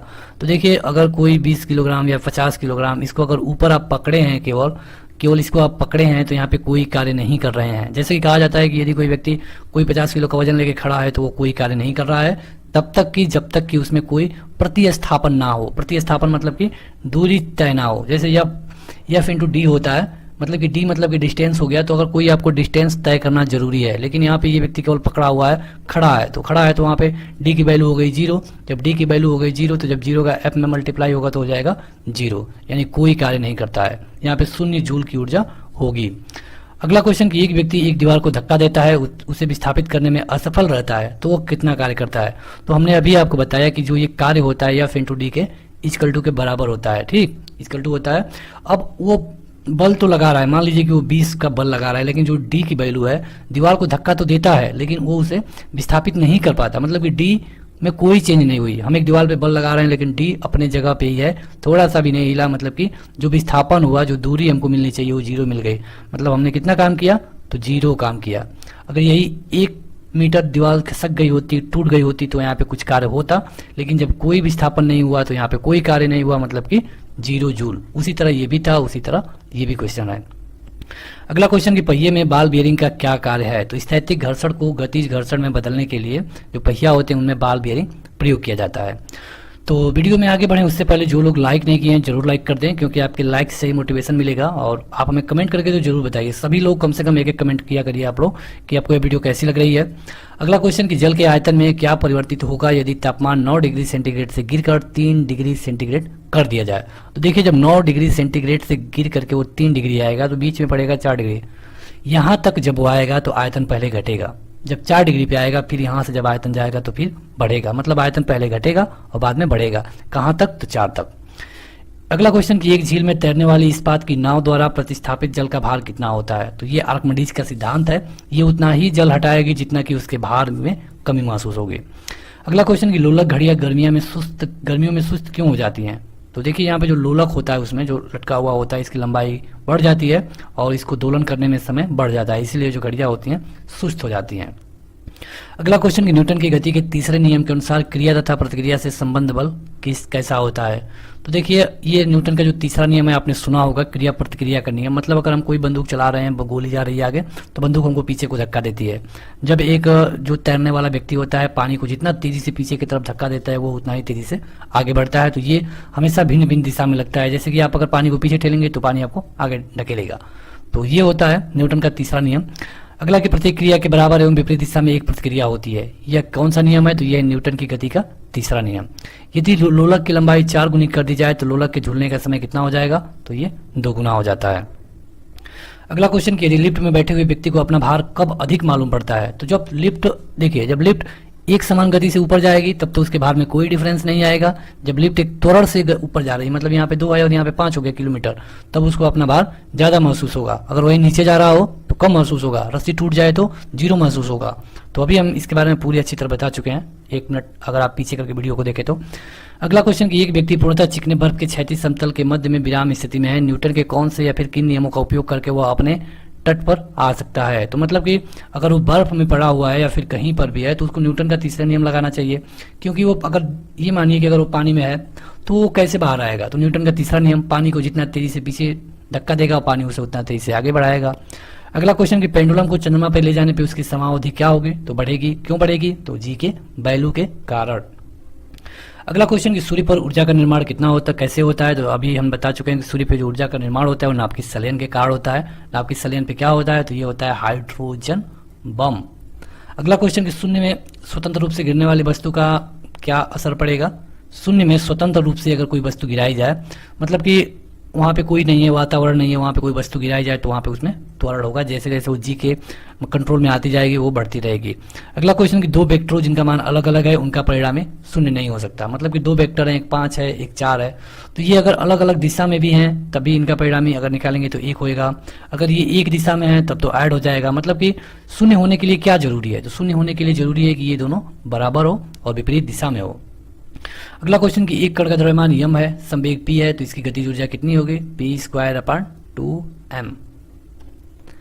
अगला क्वेश्चन कि एक भू उपग्रह अपने कक्ष में निरंतर गति करता है, यह अपकेंद्र बल के प्रभाव से होता है। तो ये अपकेंद्र बल मिलता कहाँ से है, तो ये मिलता है उपग्रह को जो पृथ्वी का जो गुरुत्वाकर्षण बल होता है उसी से मिलता है।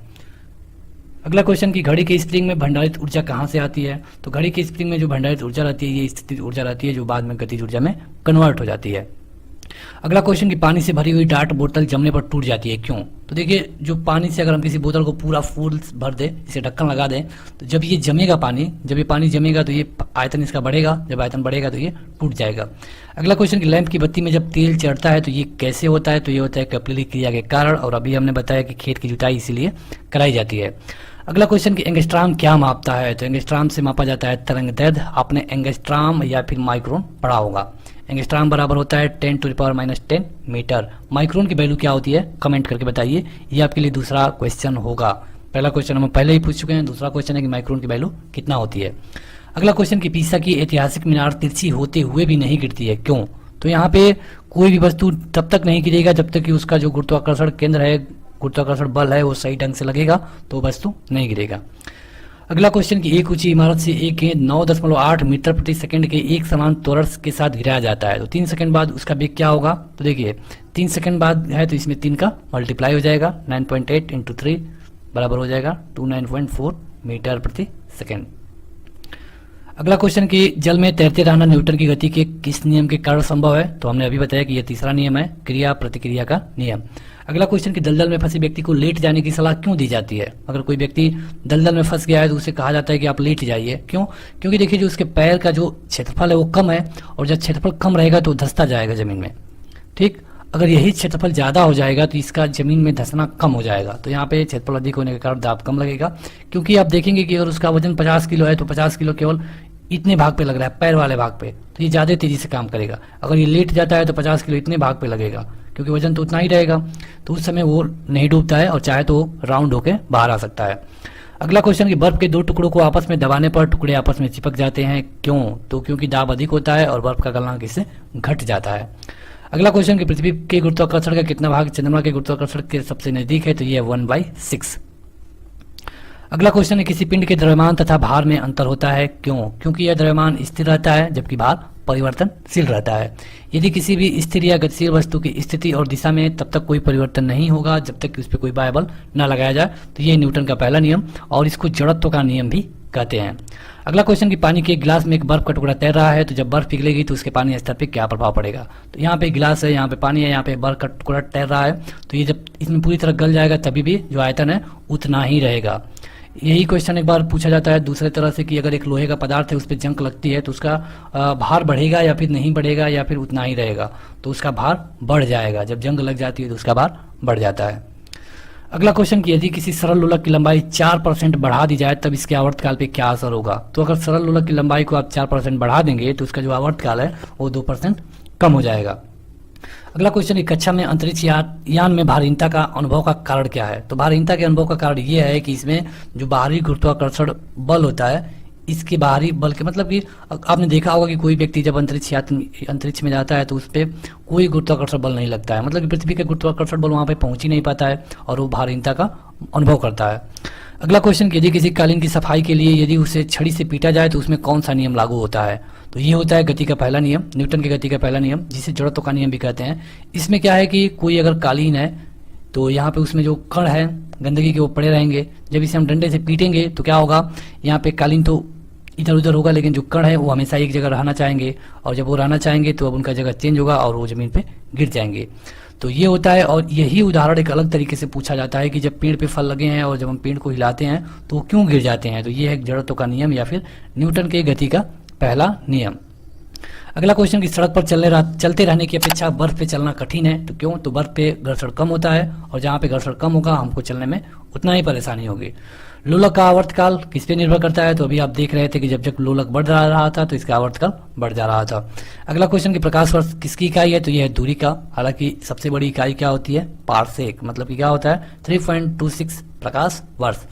अगला क्वेश्चन की जड़त्व का माप क्या है? तो जड़त्व का माप है द्रव्यमान। पौधे एवं पेड़ का खाना तैयार करने की प्रक्रिया क्या कहलाती है? मतलब पौधे जो अपना भोजन बनाते हैं उन्हें क्या कहते हैं? तो इन्हें कहा जाता है फोटोसिंथेसिस, मतलब कि प्रकाश संश्लेषण। अब प्रकाश संश्लेषण में क्या जरूरी होता है, कभी कभी ये भी आपसे पूछा गया है। तो प्रकाश संश्लेषण के लिए सबसे पहले सूर्य का प्रकाश होना जरूरी है, मतलब कि इससे एक चीज तो तय हो जाती है कि पौधों को खाना बनाने का जो टाइम है वो दिन में ही होगा, दिन में ही सूर्य का प्रकाश मिलेगा। तो कई बार ये भी क्वेश्चन बनता है कि क्या पौधे रात में खाना बनाते हैं? तो पौधे रात में खाना नहीं बनाते हैं। पौधों को अपना खाना बनाने के लिए सबसे जरूरी है प्रकाश, इसके साथ चाहिए उनको जल, और इसके साथ चाहिए उनको CO2। इस समय जब पौधे खाना बनाते हैं तो वो ऑक्सीजन छोड़ते हैं और यही ऑक्सीजन मनुष्यों को मिलती है, और इसीलिए कहा जाता है कि जब तक धरती पे पौधे हैं तब तक ही मनुष्य जीवित रह पाएगा। इसके विरुद्ध मतलब कि इसके विपरीत जब रात हो जाती है तो जो पौधे होते हैं वो CO2 के बजाय CO2 छोड़ने लगते हैं, और यही CO2 हम भी छोड़ते हैं। इसीलिए कहा जाता है कि रात में किसी मनुष्य को पेड़ या फिर पौधे के नीचे नहीं सोना चाहिए। अगला क्वेश्चन कि किस वनस्पति खाद्य में सबसे अधिक प्रोटीन पाया जाता है। तो वैसे तो बात करें तो प्रोटीन हर तरह की जो दाल होती है सब में प्रोटीन पाया जाता है। दाल हो गई, या फिर अगर मूंगफली की बात करें तो मूंगफली में भी प्रोटीन पाई जाती है। लेकिन जहां सबसे अधिकतम प्रोटीन की बात होगी वहां पे आ जाता है सोयाबीन। और कभी कभी ये भी पूछा गया है आपसे कि सोयाबीन में कितना % प्रोटीन पाया जाता है, तो ये है 42%। तो ये भी आपको याद रखना चाहिए क्योंकि कई बार पूछा गया है। अगला क्वेश्चन कि सिनकोना की छाल से प्राप्त औषधि को मलेरिया के उपचार के लिए प्रयुक्त किया जाता है। इसे कृत्रिम औषधि ने इस प्राकृतिक उत्पाद को प्रतिस्थापित किया, वह कौन सी है। तो यह है क्लोरोक्विन। मतलब कि जो सिनकोना की छाल होती है इसको मलेरिया के लिए प्रयोग किया जाता था, लेकिन जो क्लोरोक्विन है इसमें सिलिकोना का ही मटेरियल मिला रहता है और इससे अब मलेरिया का इंजेक्शन बनाया जाने लगा है। अगला क्वेश्चन, कौन सी फसल मृदा को नाइट्रोजन से भरपूर कर देती है। तो ये है मटर। जैसे कि अगर आप कोई और चीज अपने खेत में किसी चीज की बुआई कर रहे हैं और उस खेत की जो मिट्टी है उसमें अगर नाइट्रोजन की कमी हो गई है तो आपको उस खेत में अब मटर बोना चाहिए। मटर बोने से क्या होगा कि ये जो मटर होगा वायुमंडल से नाइट्रोजन लेकर आपके खेत में प्रचुर मात्रा में भर देगा। इसीलिए कहा जाता है कि जो खेत होता है उसमें बदल बदल के फसल की बुआई करनी चाहिए। अगला है कि सामान्यतः प्रयोग में आने वाला मसाला लौंग कहाँ से प्राप्त होता है। मतलब कि कहने का मतलब ये है कि जिस तरह आलू का हम तना खाते हैं, आलू का जो चीज हम खाते हैं उसे क्या कहते हैं, तना। कई बार ये भी पूछा गया है, तो ये जड़ नहीं होता है, ये तना होता है। उसी तरह जो हम ये लौंग होती है, जो मसाला लौंग, तो इसका हम क्या चीज खाते हैं। आपने देखा होगा लौंग इसी तरह रहती है, तो लौंग का हम फूल की कली खाते हैं। अगला क्वेश्चन कि हसीस पौधे से प्राप्त की जाती है, यह बताइए कि यह पौधे के कौन से भाग से प्राप्त की जाती है। तो यह है तने तथा नर पुष्पक्रम के निस्राव से। अगला क्वेश्चन कि प्रकाश संश्लेषण होता है। तो अभी हमने आपको बताया कि जो प्रकाश संश्लेषण होगा केवल और केवल दिन में होगा। और प्रकाश संश्लेषण में कौन सी गैस चाहिए, तो CO2। और प्रकाश संश्लेषण में पौधे क्या छोड़ते हैं, तो O2 मतलब कि ऑक्सीजन। अब एक चीज और आपको जानना चाहिए कि जो ऑक्सीजन है इसका कितना % वातावरण में उपस्थित है। तो ये है 21%। मतलब कि 21% पूरे जो वातावरण है हमारा यहाँ पे ऑक्सीजन उपस्थित है। और कितना कार्बन डाइऑक्साइड उपस्थित है, 0.03%। जब डीप में क्वेश्चन पूछना होता है तो कार्बन डाइऑक्साइड का भी पूछ लिया जाता है।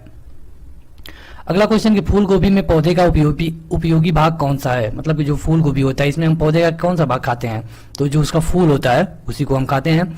अगला क्वेश्चन कि विश्व का सबसे बड़ा फूल कौन सा है। तो ये क्वेश्चन कई बार पूछा गया है, आप इसे स्टार मार्क कर लेंगे। ये है रफलिसिया। रफलिसिया विश्व का सबसे बड़ा फूल है।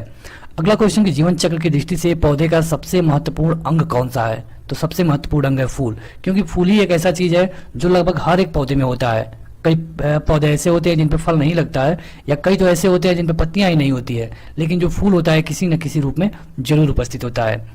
अब यहाँ पे जो प्याज का हम कौन सा भाग खाते हैं, तो जो प्याज का हम भाग खाते हैं जो कि जमीन के नीचे रहता है वो होता है फिर भी तना। सेम टू सेम आलू का हम कौन सा भाग खाते हैं, तो ये भी है तना। तो आप इसका ध्यान देंगे क्योंकि कई बार लोग सोचते हैं कि जो प्याज है या फिर आलू है वो जमीन के नीचे है, और जो जमीन के नीचे रहता है वो जड़ रहता है, तो कई लोग इससे गलती क्वेश्चन मार्क कर देते हैं। अगला क्वेश्चन कि तारपीन का तेल कैसे प्राप्त किया जाता है। तो ये है चीड़ से। जो चीड़ होता है, चीड़ का पौधा, यहाँ से तारपीन का तेल मिलता है। अगला क्वेश्चन कि कौन एक जीवित जीवाश्म कहलाता है, लिविंग फॉसिल्स। तो ये कहलाता है जिंकगो। जिंकगो। अगला क्वेश्चन कि विषाणु वृद्धि करता है किसमें, तो जीवित कोशिकाओं में क्या करता है वृद्धि, तो विषाणु। अगला क्वेश्चन कि पौधे का कौन सा भाग फूल बनने का उद्दीपन ग्रहण करता है। उद्दीपन मतलब कि फूल बनने के लिए आगे बढ़ता है, तो यह है पर्ण मतलब कि पत्ती। आपने देखा होगा कि कई पौधे ऐसे हैं जो उनकी कोमल कोमल पत्तियां होती हैं, बाद में यही पुष्प का भीतर वाला हिस्सा बनती है। अगला क्वेश्चन है कुरंजी पुष्प के लिए 12 वर्ष में एक बार खिलने का कारण है। जो कुरंजी पुष्प है ये 12 वर्ष में एक बार खिलता है, और इसका कारण क्या है, तो इसका कारण है फ्लोरिजन स्राव। अगला क्वेश्चन कि संसार का सबसे छोटा पुष्प कौन सा है, तो यह है बुल्फिया। सबसे छोटा पुष्प बुल्फिया। और अभी आपने देखा कि सबसे बड़ा पुष्प कौन सा है, तो रेफ्लिसिया। तो ये आपको याद होना चाहिए, सबसे बड़ा पुष्प रेफ्लिसिया और सबसे छोटा पुष्प बुल्फिया। अगला क्वेश्चन कि लाइकेन जिन वर्ग के पौधों से मिलकर बनता है वो कौन कौन है, तो लाइकेन बनता है कवक और शैवाल से। आगे बढ़े। अगला क्वेश्चन है कि लिटमस अम्ल क्षार सूचक प्राप्त होता है किससे, तो यह है लाइकेन। देखिए जो लिटमस होता है इसी से हम पता कर लेते हैं कि सामने वाला जो लिक्विड की बात हो रही है अम्ल है कि क्षार है। अगला क्वेश्चन है कि साबूदाना मतलब कि सागो किससे बनाया जाता है, तो जो साबुन दाना होता है ये बनता है साइकस से। अगला क्वेश्चन कि दमा और खांसी के रोगों में काम आने वाली औषधि जिसका नाम है इफेड्रिन किससे प्राप्त की जाती है, तो जो इफेड्रिन है ये प्राप्त होती है इफेड्रा से। अगला क्वेश्चन कि मशरूम क्या होता है, जो मशरूम है ये क्या होता है, तो ये एक तरह का कवक होता है, इस मशरूम को खाया भी जाता है। अगला क्वेश्चन कि प्रथम वियुक्त प्रतिजैविकी कौन सा था, प्रथम वियुक्त प्रतिजैविकी तो ये था पेनिसिलिन। अगला क्वेश्चन कि एथलीट फुट की जो बीमारी होती है ये किससे उत्पन्न होती है, तो जो एथलीट फुट बीमारी होती है ये कवक से ही उत्पन्न होती है। अगला क्वेश्चन है कौन सा एक कवक एवं उच्च पादप की जड़ों के बीच उपयोगी कार्यात्मक संबंध को दर्शाता है, तो अगर कवक और उच्च पादप की जड़ों के बीच की बात की जाए तो ये है माइक्रोराइजा। अगला क्वेश्चन कि सार्स क्या है, SARS सार्स, तो सार्स है विषाणु जनित रोग और खसरा किस संक्रमण के कारण होता है, तो खसरा होता है विषाणुओं के कारण। देखिए इस तरह क्वेश्चन बहुत बार पूछे जाते हैं, जैसे कि पूछ लिया जाएगा कि जो विषाणु होते हैं उनसे होने वाला कोई रोग बताइए, तो ये हो जाएगा खसरा, या फिर जो चेचक होता है ये भी विषाणु द्वारा ही होता है, या फिर जो फुट एंड माउथ रोग होता है ये भी विषाणु के द्वारा ही होता है। तो इस तरह जो भी क्वेश्चन है आप इन्हें अच्छे तरीके से देख लेंगे। यहाँ पे देखिए विषाणु के 3 क्वेश्चन दिए गए हैं, खसरा, चेचक और फुट एंड माउथ। तो वीडियो में आगे बढ़े उससे पहले जो लोग अभी तक इस वीडियो को लाइक नहीं किए हैं जरूर लाइक कर दें। आपको बता दें कि इसके जो भी पार्ट ऑलरेडी अपलोड है आप उन्हें देख सकते हैं, उनका लिंक आपको इसी वीडियो के डिस्क्रिप्शन में मिल जाएगा। अगला क्वेश्चन है कि IV द्वारा होने वाला रोग है, तो ये होता है एड्स होता है। और एड्स दिवस कब मनाया जाता है ये भी आपको जानना चाहिए, हर साल एड्स दिवस कब मनाया जाता है, तो 1 दिसंबर को। अगला क्वेश्चन कि एड्स वायरस क्या है, तो यह एक सूची का RNA है, क्या है, RNA है। एड्स का किससे कारण होता है, तो एड्स होता है वायरस के कारण। और जो यहाँ IV हम बात कर रहे थे इसका फुल फॉर्म क्या है, तो ये है ह्यूमन, मतलब कि आपने सुना होगा HIV इसे कहते हैं ह्यूमन, इसका हो जाता है ह्यूमन, इसका हो जाता है इम्यूनो डिफिशियंसी और इसका हो जाता है वायरस। यहाँ पे देखिए human immuno deficiency virus HIV। अगला क्वेश्चन कि एड्स फैलता है शारीरिक संपर्क से, अगर कहीं गलत शारीरिक संपर्क होता है तो वहां पे एड्स हो जाता है। अगला क्वेश्चन कि विषाणु में क्या होता है, तो विषाणु में होता है न्यूक्लिक एसिड और प्रोटीन। अगला क्वेश्चन कि प्रशीतन खाद्य परिरक्षण में मदद करता है, क्या करता है, जो प्रशीतन होता है वो खाद्य के परिरक्षण में क्यों मदद करता है, तो यह जो जैव रासायनिक अभिक्रिया होती है इसकी दर को कम कर देता है। यहाँ पे कहने का ये मतलब है कि जो अपना खाद्य पदार्थ होता है इसको अगर हम फ्रिज में रख देते हैं तो वो जल्दी खराब नहीं होता है, क्यों, तो इसमें जो रासायनिक अभिक्रिया होती है उसको दर को जो फ्रिज होता है वो कम कर देता है। और जो चीज़ अब बाहर अगर 1 दिन में खराब होने वाली होती है अगर उसे हम फ्रिज में रख दें तो 5-6 दिन बाद ही खराब होगी।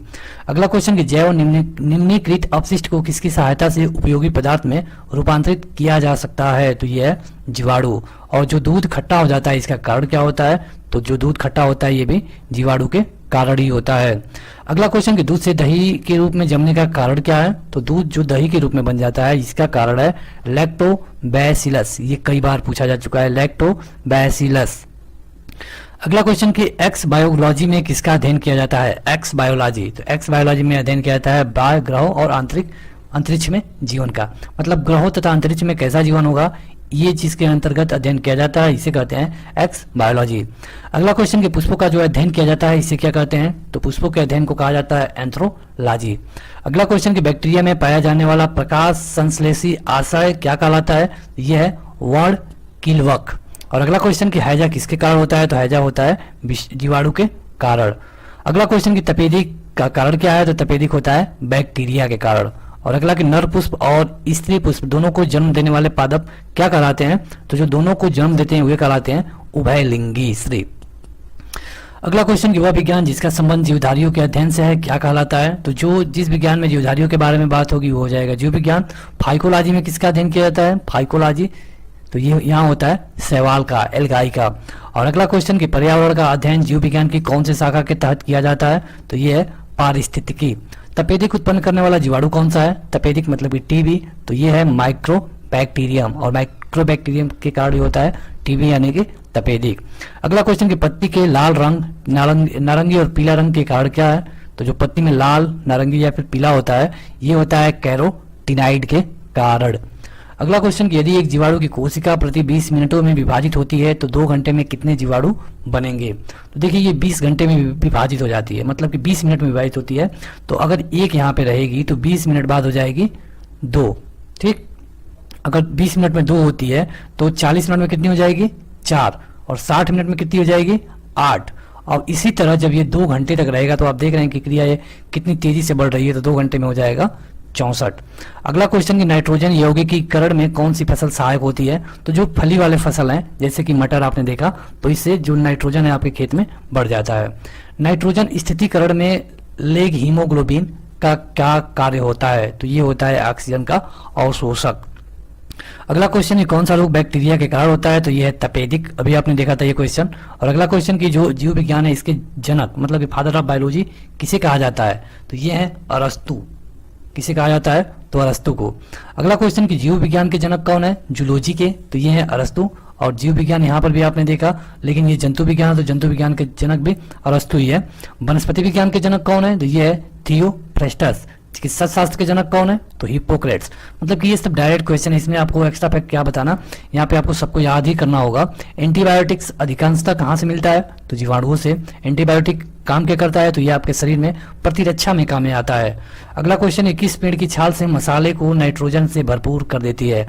तो जो दालचीनी होती है इसमें जो ये नाइट्रोजन की मात्रा अधिक मिलती है। अगला क्वेश्चन कि जिस विटामिन में कोबाल्ट होता है वो कौन सा है? तो ये है B12। B12 में अधिक मात्रा में क्या पाया जाता है? कोबाल्ट। और बच्चों की अंगों की अस्थियां मुड़ जाती हैं किसकी कमी से? तो ये होता है विटामिन डी। और इस रोग को क्या कहते हैं? तो इसे कहा जाता है रिकेट्स। इसमें जो हड्डियां होती है कमजोर हो जाती हैं, टेढ़ी मेढ़ी हो जाती हैं। अगला क्वेश्चन कि B2 का अन्य नाम क्या है? तो इसे कहते हैं राइबोफ्लेविन। B2 मतलब कि राइबोफ्लेविन। अगला क्वेश्चन कि एक कठोर परिश्रम करने वाले पुरुष को दैनिक ऊर्जा की आवश्यकता कितनी होती है? तो ये है 4000 किलो कैलोरी। अगला क्वेश्चन कि चंदन के पेड़ को क्या माना जाता है? तो ये आंशिक मूल परजीवी होता है चंदन का पेड़। अगला क्वेश्चन कि चिकन पॉक्स मतलब कि छोटी माता जिन्हें कहा जाता है, ये किसके द्वारा होता है? ये होता है विषाणु के द्वारा, और ये विषाणु होते हैं डीएनए के विषाणु। ब्लैक डेथ मतलब काली मौत किसे कहते हैं? तो ये होता है प्लेग के कारण। आपने प्लेग और हैजा का नाम सुना होगा। जब पहले इनका इलाज नहीं था तो जब एक गांव में प्लेग आता था तो गांव के गांव साफ हो जाते थे, लोग मर जाते थे क्योंकि ये छुआछूत से फैलता था। अगला क्वेश्चन कि डेंगू बुखार के कारण मानव शरीर में किसकी कमी हो जाती है? तो जब डेंगू बुखार होता है तो इसमें मानव शरीर में प्लेटलेट्स की कमी हो जाती है। अगला क्वेश्चन कि गाजर कौन से विटामिन के कारण होता है? मतलब कि गाजर में कौन सा सबसे अधिक पाया जाता है? तो यह विटामिन ए। विटामिन ए किसके लिए काम करता है? तो खास रूप से आंखों के लिए। अगला क्वेश्चन कि मानव शरीर में विटामिन ए कहाँ पे संचित रहता है? तो ये रहता है यकृत में। अगला क्वेश्चन कि थायमीन क्या है? थायमीन है तो जो विटामिन बी है वो थायमीन के नाम से भी जाना जाता है। अगला क्वेश्चन कि BMD परीक्षण क्या चेक करने के लिए किया जाता है? BMD तो जो ऑस्टियोपोरोसिस होता है, ऑस्टियोपोरोसिस इसे चेक करने के लिए किया जाता है BMD परीक्षण। एड्स किससे होता है? तो ये होता है विषाणु से। और आंशिक मात्रा में अल्कोहल पीने वाले लोग मरते हैं किससे? तो सिरोसिस से। और जो सरल गलगड मतलब कि जो घेगा रोग होता है ये किस तरह का रोग है? तो ये है थायराइड ग्रंथि का रोग। और क्यों होता है? तो आयोडीन की कमी से। अगला क्वेश्चन कि मलेरिया का संक्रामक चरण कौन सा है? तो ये होता है बीजाणु के द्वारा। और इसमें जो होता है स्पोरोजोइट नामक विषाणु पाया जाता है। और इसमें से कौन सा है कवकीय रोग है? तो ये है एक्जिमा।